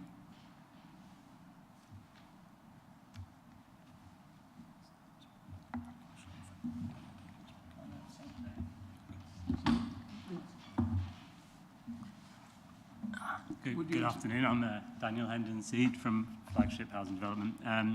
Yes, to answer your question, we basically seek to achieve an 86p rating across all of our properties.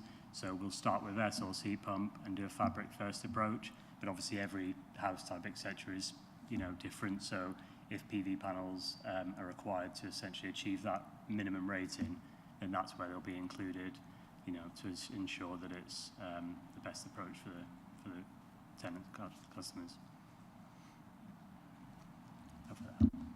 Thank you very much. I didn't quite catch your introduction. You are?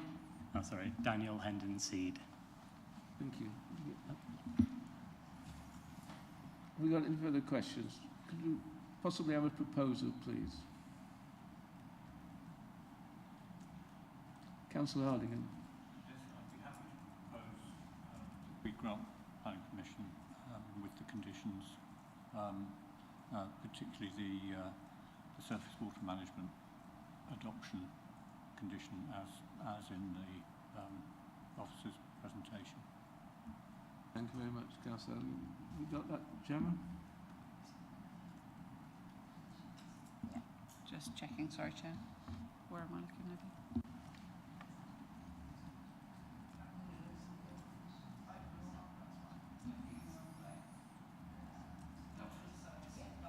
Yeah, I can confirm that's in the recommendation, Chair.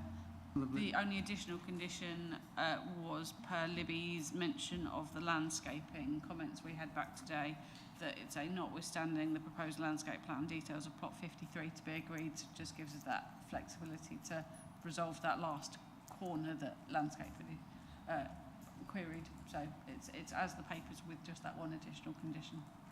Thank you very much. Councillor Lee. Happy to second that proposal, perhaps with some clarity on the hedgerow, if possible.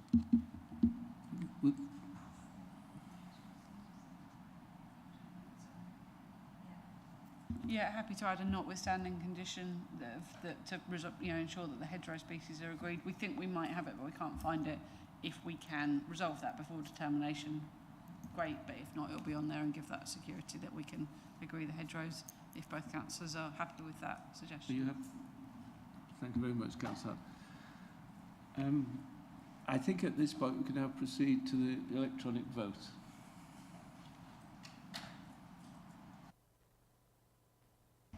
Thank you, Chair. Members, that vote is now in progress.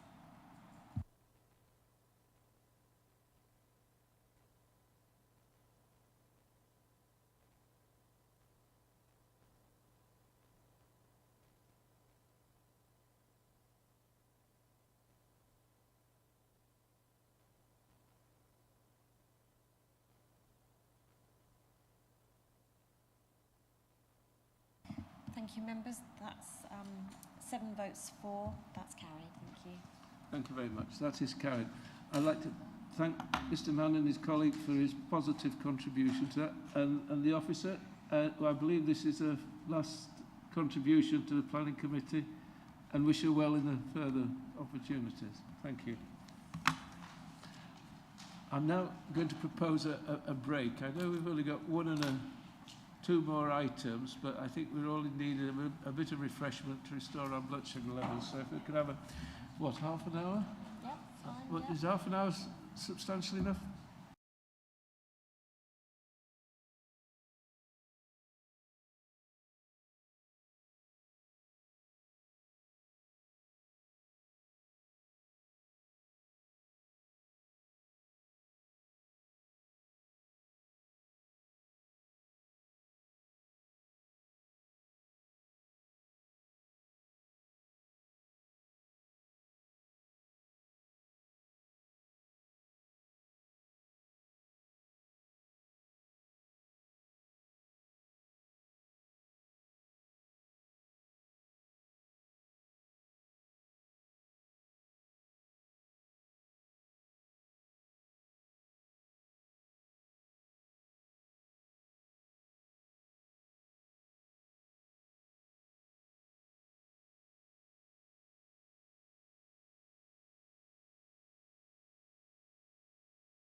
We will go to item 7C. Sorry, getting ahead of the glasses. DC 23/05380, land south of Melvin Way and Old Stowmarket Road, Woolpit. I will now invite the case officer, Brad Effer, to introduce the application to the committee. Thank you, Chair. Good afternoon, members. This application you're being asked to consider this afternoon is a reserved matters proposal for the erection of 40 dwellings on a site located to the south of Melvin Way and Old Stowmarket Road in Woolpit. This slide shows an aerial view of the site in relation to Woolpit Village. This slide shows a closer view, and in particular, I'll draw your attention to the position of the school, which we'll see in a clearer slide in a second in relation to the site, and also residential development that's taken place to the north, and also a car park, a public car park that's serving the health centre. This is the red line application site, and again you can clearly see the size of the school building here. This is the constraints plan. You will note that part of the site is inside the defined settlement boundary as shown on the Woolpit neighbourhood plan. The remainder is outside but adjacent. The other thing I would point out is the public right-of-way that runs to the east of the site, and also where the conservation area for Woolpit ends in relation to the site. This is the proposed layout for the development. It takes access through the recently completed development to the north via Melvin Way, and as you can see, leads to cul-de-sac roads, and off of these, in one or two instances, are private drives. The other element is an area of public open space here, which contains a line of a footpath which links through to the public right-of-way, which I mentioned in the last slide. As part of the outline planning permission that was granted, this area of land here was secured, which, as part of the Section 106 agreement, which has been secured as an extension to the school land. And that's also shown on this plan within the red line. This application is for 100% affordable housing units, and this is the tenure plan that has been submitted, which shows a mix of shared ownership and social rented properties.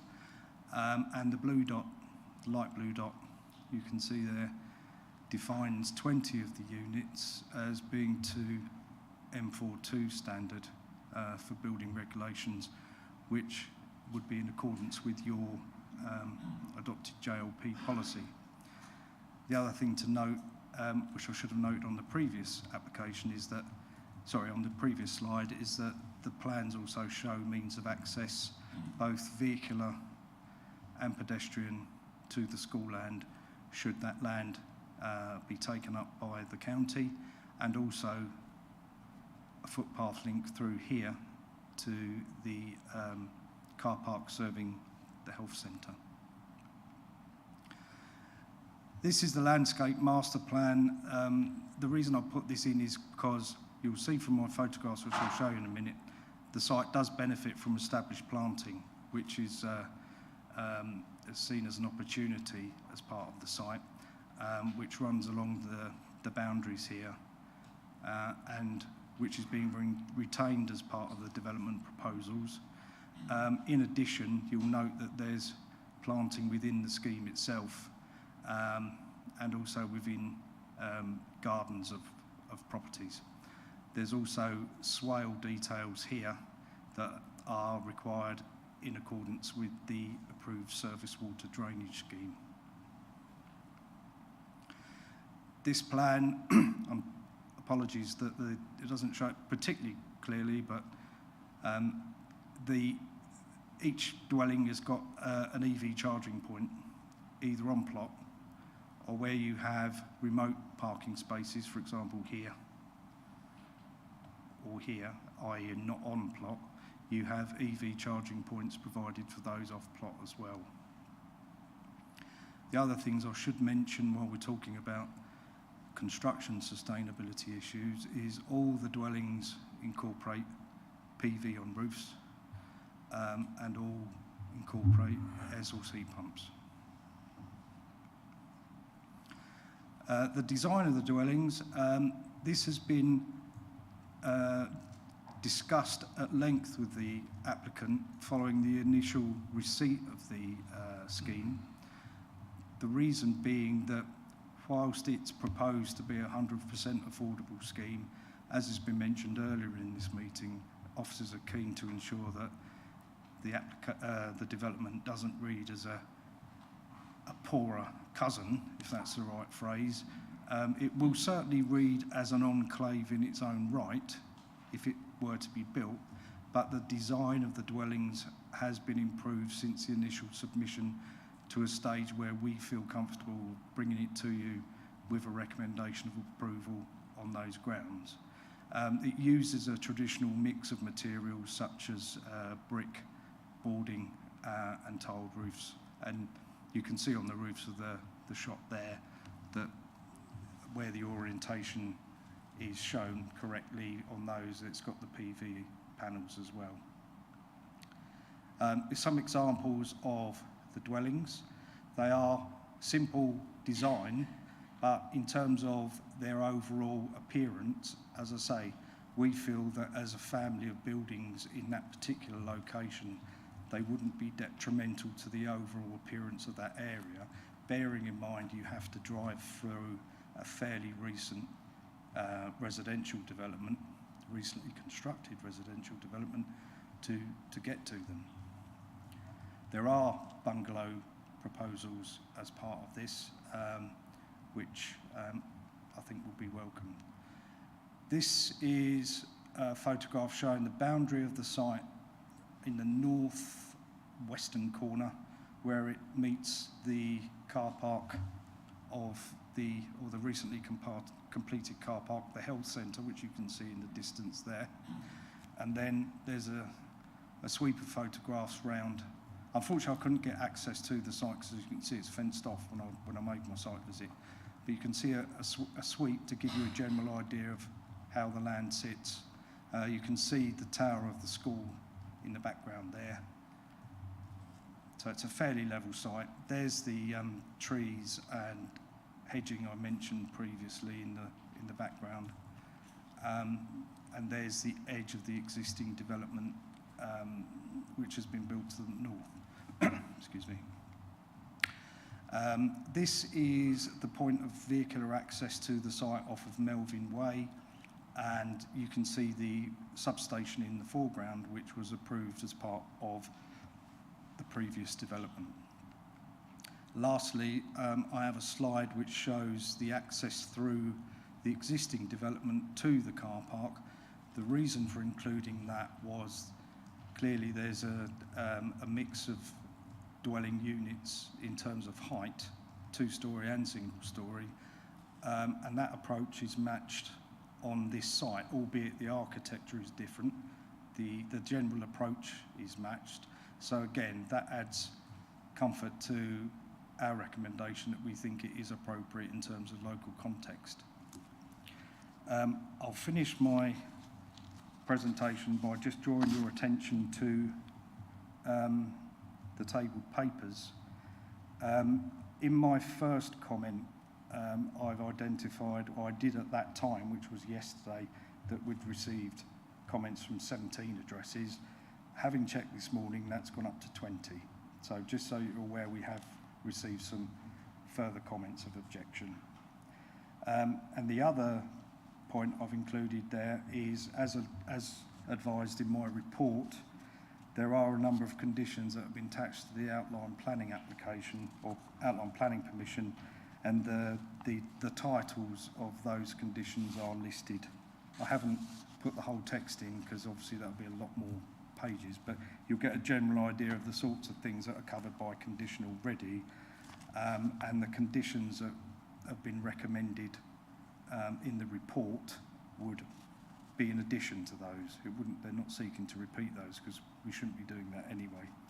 So the recommendation is to members is to defer this application in order that the section 106 has a deed of variation attached to it. So we secure that first to recognise that this proposal is now 100% affordable housing, because it didn't say that in the original section 106. And then when that deed of variation is secured, we can then, or you authorise the Chief Planning Officer to issue the Reserve Matters Planning Permission. Thank you.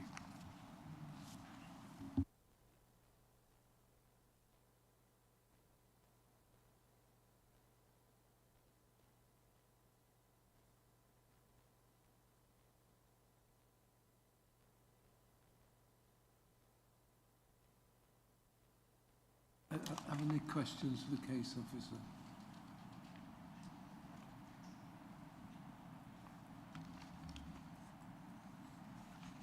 Councillor Hardingham. Could I ask you to clarify exactly where we stand? Because when I first read this through, I thought the recommendation was to approve, and the recommendation at in the papers here is to delegate authority to the Chief Planning Officer to approve, but you've just said defer, so I don't quite know where I am. Apologies, Councillor, I used the wrong phrase. I haven't changed the recommendation. That's what I meant by because you wouldn't actually authorise a planning permission as such today, because there is a step between that and the issuing the planning permission, which is securing the deed of variation. So apologies for the confusion. So the recommendation remains unaltered. You stand by the recommendation you've got in here? Yeah. Thank you. Do you have any further questions? Councillor Elkin. Thank you. There's just something on, I think it's page 68, said the SUDS standards didn't meet national and local policy. I don't think Suffolk County Council had put an objection in, but I was just wondering why it didn't meet policy.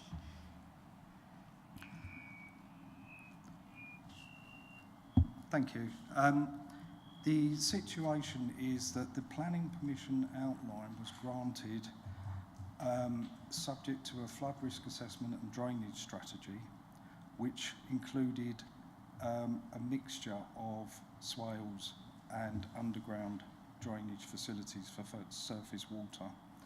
And the condition that was imposed at the outline planning stage required details to be carried out in accordance with that scheme. So in effect, at the time of the outline planning permission, the council said that this drainage scheme should be carried out in accordance with the details that were submitted at that time. So that's what the developer has done. We certainly did raise that with the developer, and they demonstrated that if you went for an open attenuation basin or whatever on the site doesn't actually work in terms of getting the development required in accordance with the outline planning permission, because you end up with significantly less units. So I think that in terms of the stricter strict approach, because they've accorded with the conditional requirement of the outline planning permission in relation to drainage, the lead local flood authority are happy with that approach.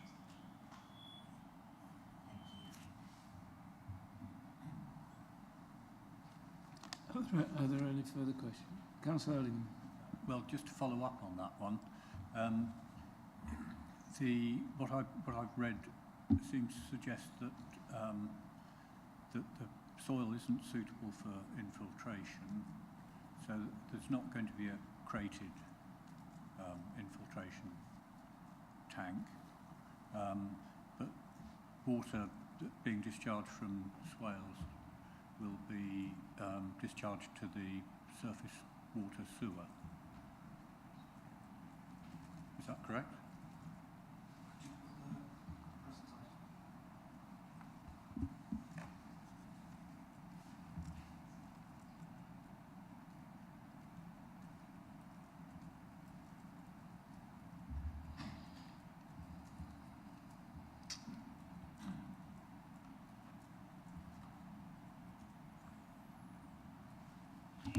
Sorry, thank you, Councillor. Yes, the situation is that you have swales which attenuate some of the surface water here.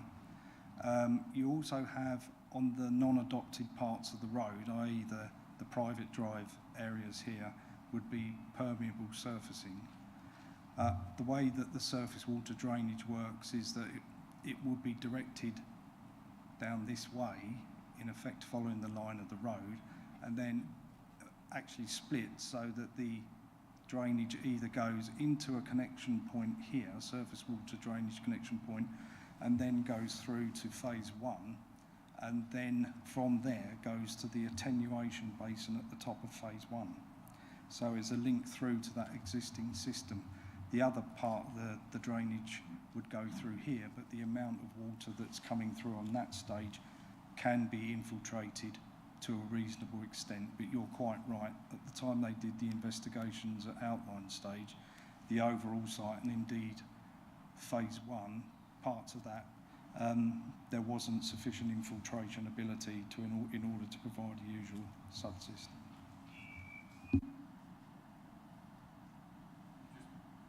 Just to follow up on that, when I read that it was going to be discharged to the surface water sewer, I assume that's not connected to the foul sewer that then goes to a treatment plant. No. There's 2 points basically of connection here. There'll be a surface water sewer which goes through to the is further attenuated with the drainage basin to the north, and there's a separate foul sewer connection. So they're kept separate.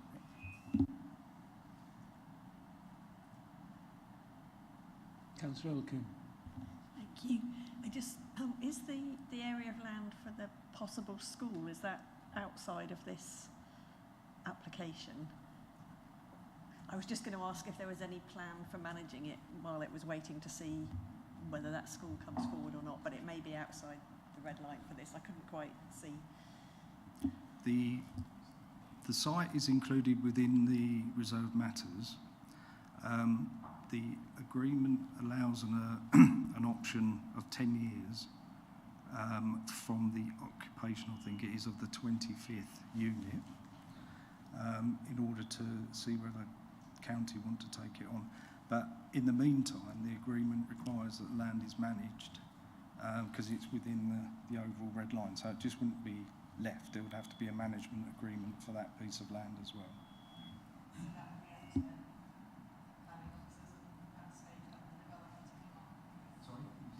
Sorry. So that will be up to the developer and the planning officers and the landscape advisors to decide how it's going to be managed, will it? There's a condition requiring a landscape management plan to be approved, which I think was on the list of the outline. And then the management company, which is going to take on, or is proposed to take on all the POS, the public areas of this development, would be liable to deal with that particular piece as well.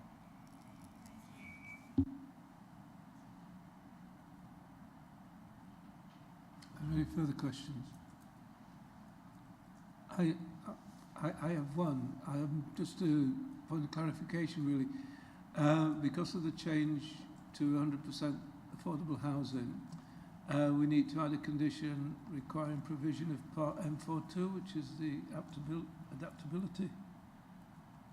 Has that condition been added?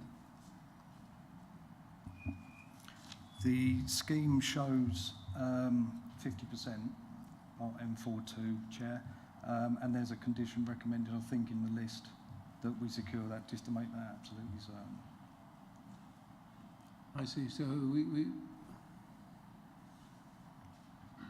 right, so those are 100% affordable, only 50% of those are going to be in accordance with M42. That's correct, yeah. And that's and our housing strategy team are Yes, yeah. happy with that. Thank you. Yeah. Oh, there was another question, sorry. We've got a speculative street view which shows photovoltaic cells. I assume that it's speculative in the sense that there will be photovoltaic cells, but we're unsure of the number and the orientation.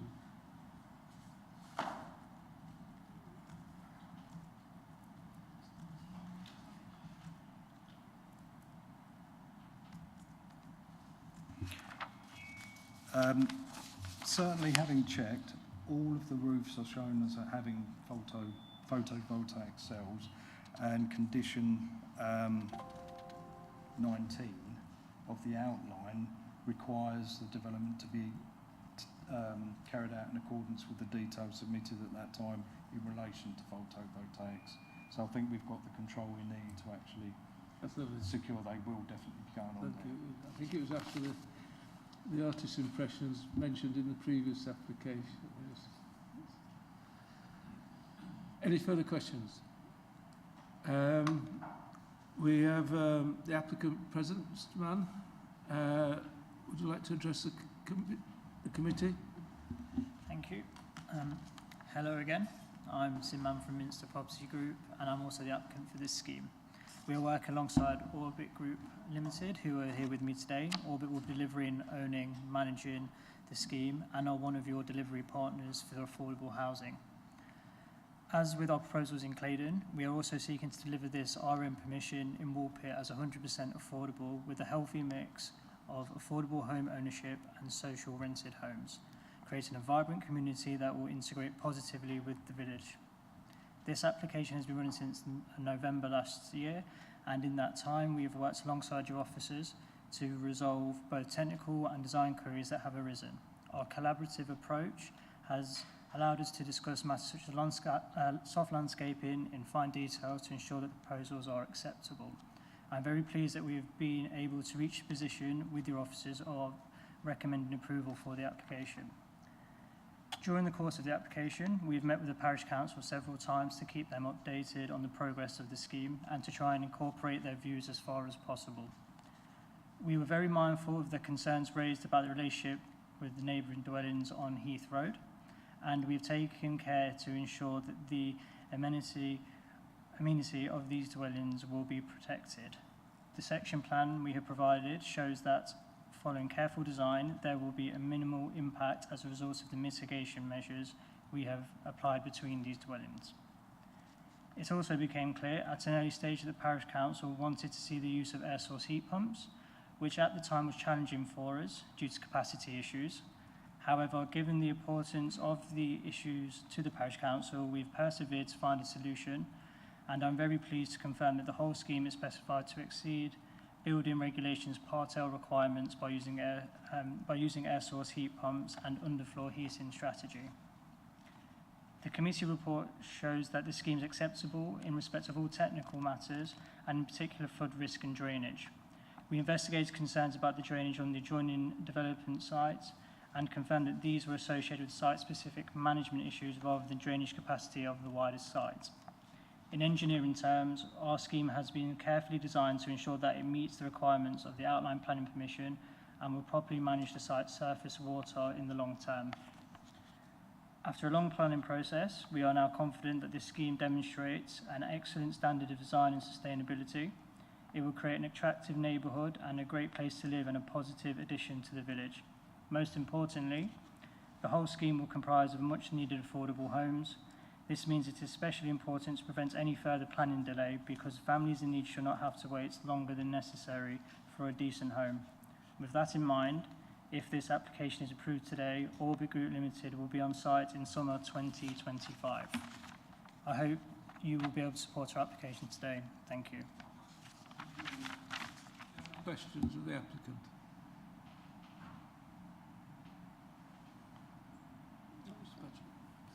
For no further questions, I'll ask the ward member, Councillor Albright, and I believe you've got Councillor Mansell's statement, whichever order it's in. Yes, I have. Okay, so firstly I'll read out Councillor Mansell's comments as my fellow ward member for this application.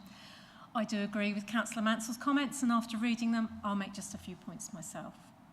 And just to point out that due to her planned medical leave, Councillor Mansell wrote these comments ahead of the publication of the officer report. This site already has outline permission for 40 homes as phase 2 of the old Stowmarket Road development. It is great to be able to offer more affordable homes in Woolpit, which is a sustainable location with good facilities for all ages. I believe that the concerns of the residents along Heath Road have been taken into consideration, and the layout of the site in that area has been amended to reduce any overlooking. It also appears that the landscape, ecological and arboricultural concerns have been addressed and are now acceptable to the relevant consultees.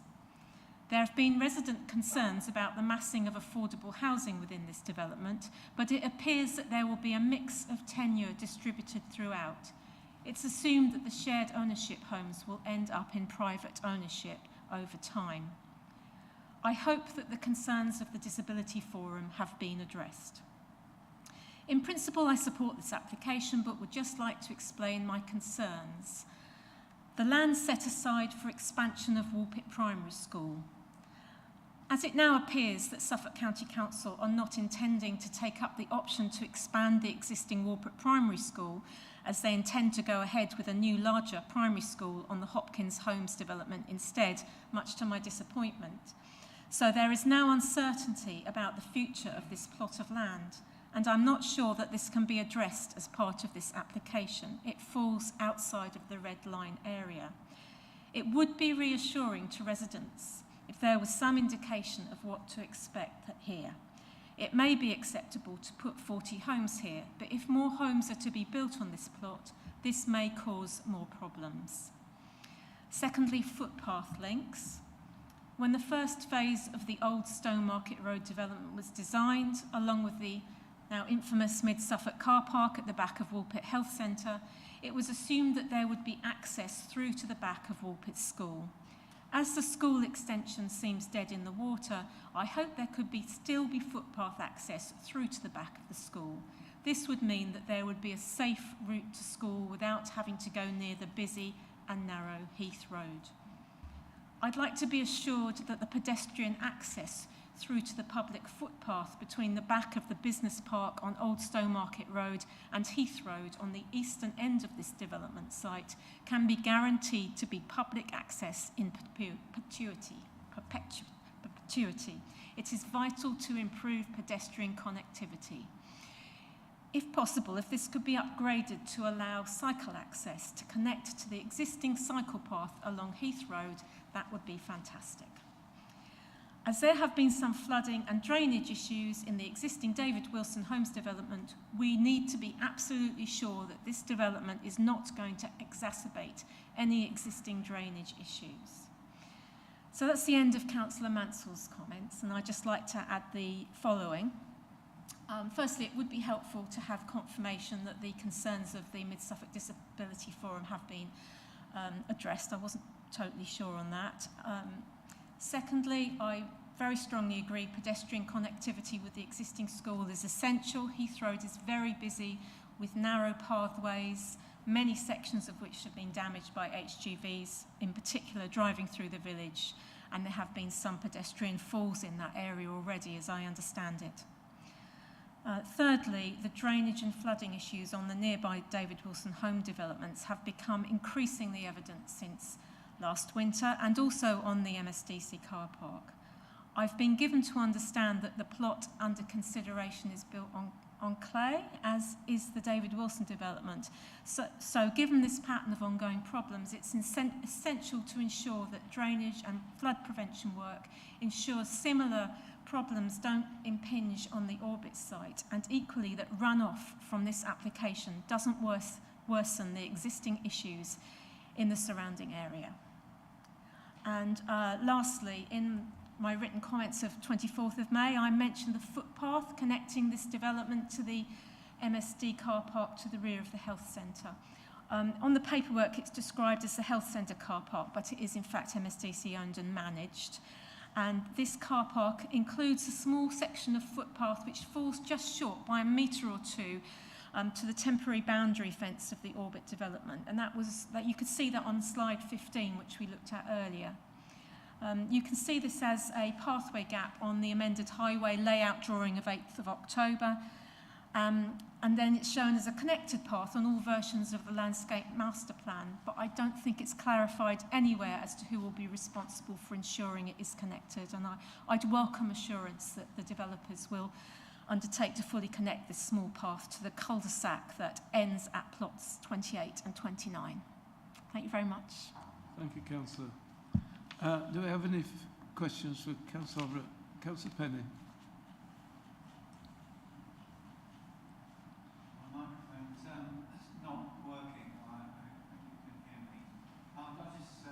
Wondering if the agent and the developer might be prepared to respond to the connectivity concerns. Perhaps that would help. Yes, we could do that. Mr. Mann, can you?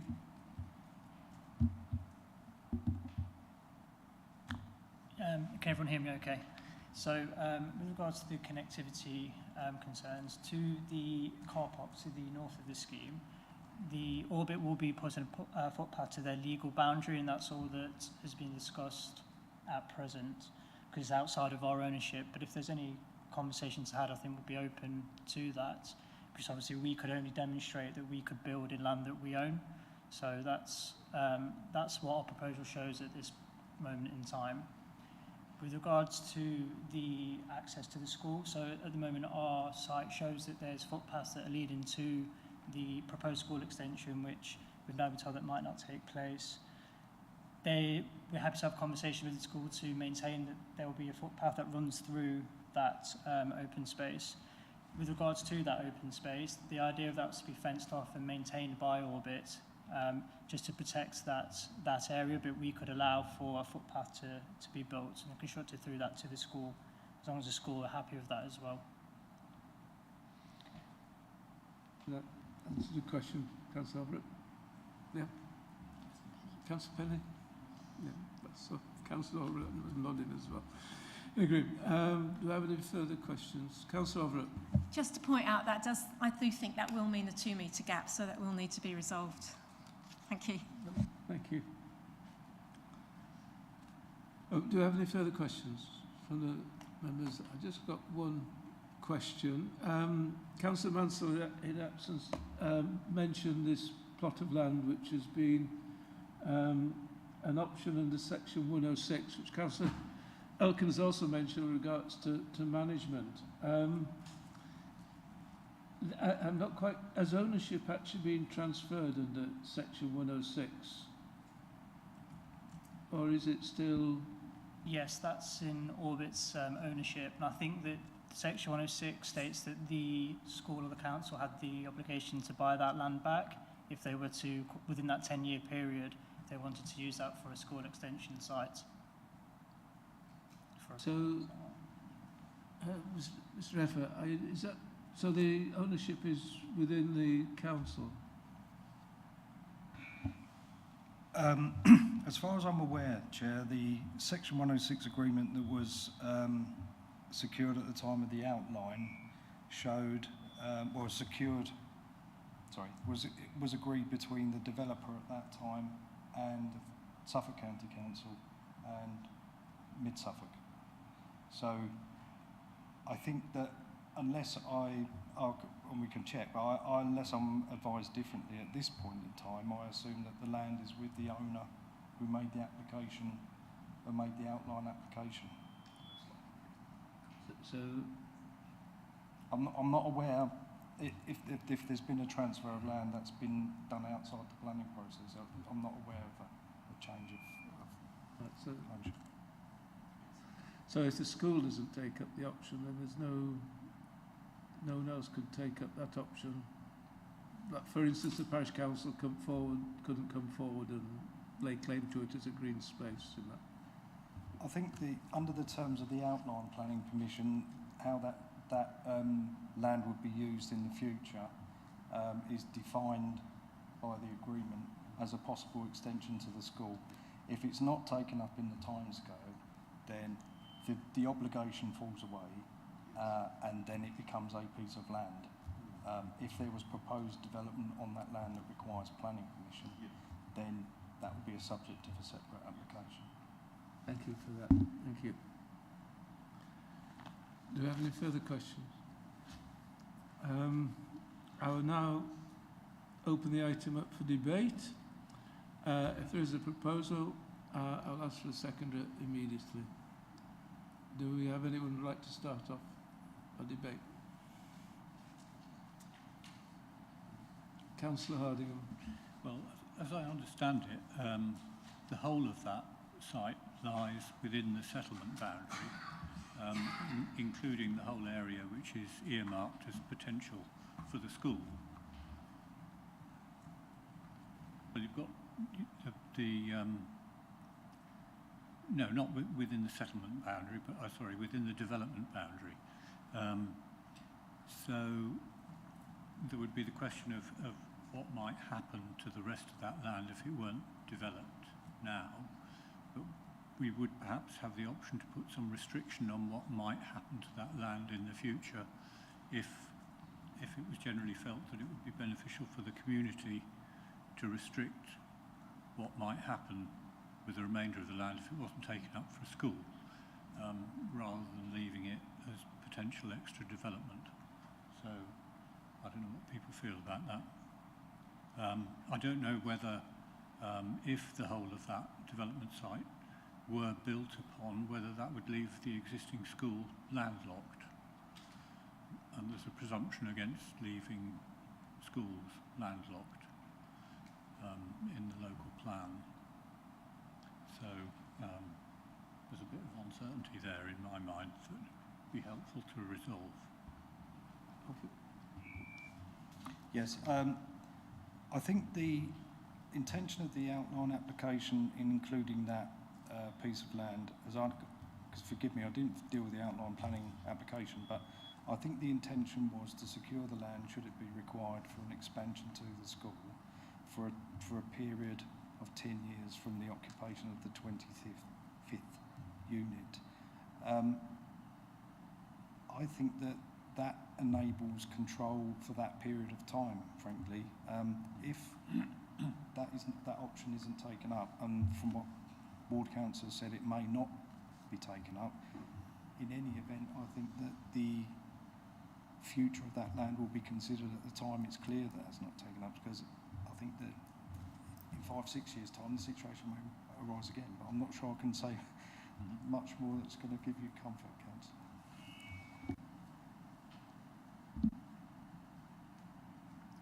Thank you for that clarification. Any further questions? Could I have a proposal from someone, please?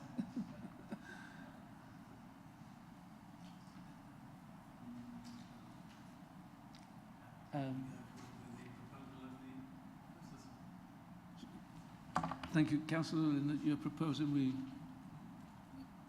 approve the recommendation. Do I have a seconder, please?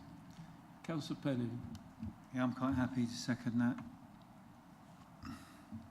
I think we can move to a vote on the proposal. And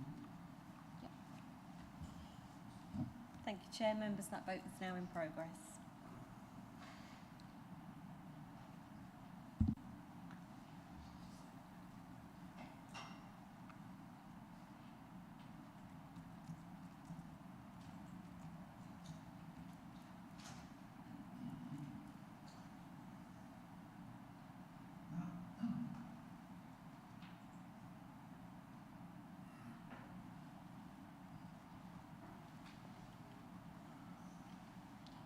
Thank you, members. Chair, that's 8 votes for. That's unanimous. Thank you.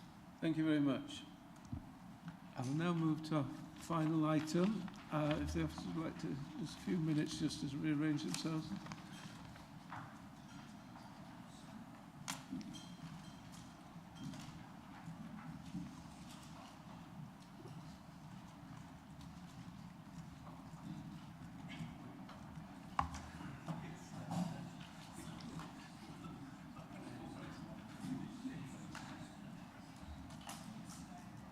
We've secured a lot of affordable housing this afternoon. Haven't we? Yeah, it's been a productive day.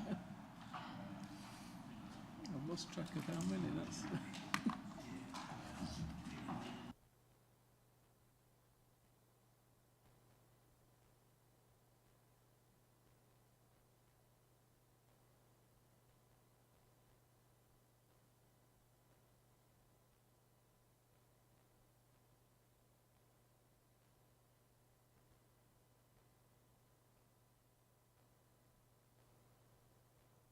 I move to item 7, the DC 24/02600, 14 Churchway, Redgrave, Dis.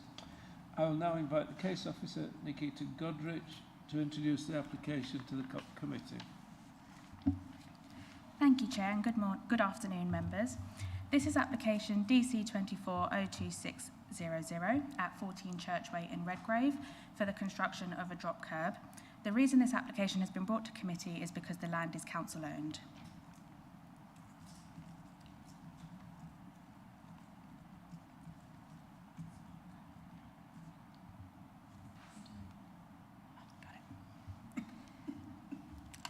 This is the site location plan with the red outlining the area where the drop curb is proposed to be located, with the blue outlining the dwelling which the drop curb would serve.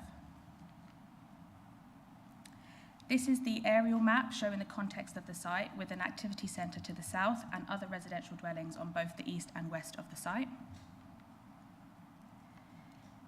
This is a wider view showing the agricultural fields to the north of the site and the sports field to the south. This is a snippet from Google Maps to show that the site is to show the site in the context of Redgrave, with the site being pointed out with the red marker. This is the constraints map showing that the site is within the settlement boundary of Redgrave and is outside the Redgrave conservation area. This is the site plan showing the dimensions of the drop curb, with the length being 4.5 metres and the width being 3 metres. The proposed material is asphalt, which is a porous material. This is the access layout showing the pedestrian visibility display at the top of the diagram, with the pedestrian-friendly route in the middle of the diagram and the vehicle visibility display at the bottom. This plan shows that the visibility displays can be achieved on both the east and west side of the drop curb. Moving on to site photos, this is a view from the road facing the dwelling with a rough diagram of the area the drop curb would be located. This is a view of the area for the proposed drop curb in relation to the existing drop curb utilised by the neighbouring property. This is a view from the footpath, which shows the existing driveway area which the drop curb would lead to. This is the curb area which is proposed to be sloped. This is a view facing east showing the extent of the grass verge area. This is a view facing south towards the sports playing field. And this is a view facing west towards the other neighbouring dwellings. In conclusion, the recommendation is to grant planning permission with conditions as set out in page 98 of the reports pack. Thank you. Thank you very much. Though this is only a minor application, thank you for the care taken in the presentation. Are there any questions for the case officer? Councillor Penny. I presume the entrance will be tarmacked and not just an extension of gravel? Yes, it will, yeah. Thank you. Are there any further questions? Quite clear that we've got no public speakers as far as I can see. We've got no one from the parish council, no objectors, no supporters, and we haven't got an agent. I will open the proposal up for debate if anyone would like to make any comments for or against this. Could I then move on to a proposal? Would someone like to propose this, please? Councillor Linden. I'm happy to propose this recommendation. Yeah. Thank you very much. Do we have a seconder? Oh, Councillor Patchett, you haven't got your name on anything yet this afternoon, have you? Thank you for remembering my name, Chair. Happy to second. Thank you very much. I will now ask the area planning manager to read out the proposal on the table before we go to a vote. Thank you, Chair. I think we're just looking at approval as the recommendation on page 98. Thank you very much. Thank you, Chair. Could we now carry out the vote? Thank you, Chair. Members, that vote is now in progress.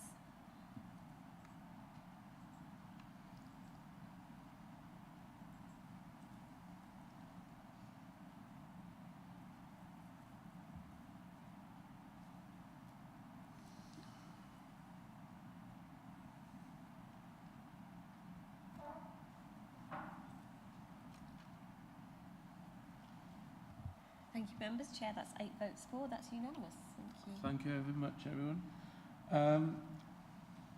I will have, are there any site inspections coming forward? None received, Chair. The next meeting of Mid Suffolk Planning Committee will be on Wednesday, 20th November at 9:30 a.m. in the Council Chamber. I'd like to everyone, Councillor Penny? Just a query on the site visits. There was one pencilled in for the 6th of November. Yeah, that's still going ahead, and I'm hoping to have that with you tomorrow, all the information, but there's no new ones come forward, so. Thank you very much for that clarification. I'd like to thank everybody for the work today. It's been a long day. I thank you for your patience as we've explored these planning applications at length. Thank you very much.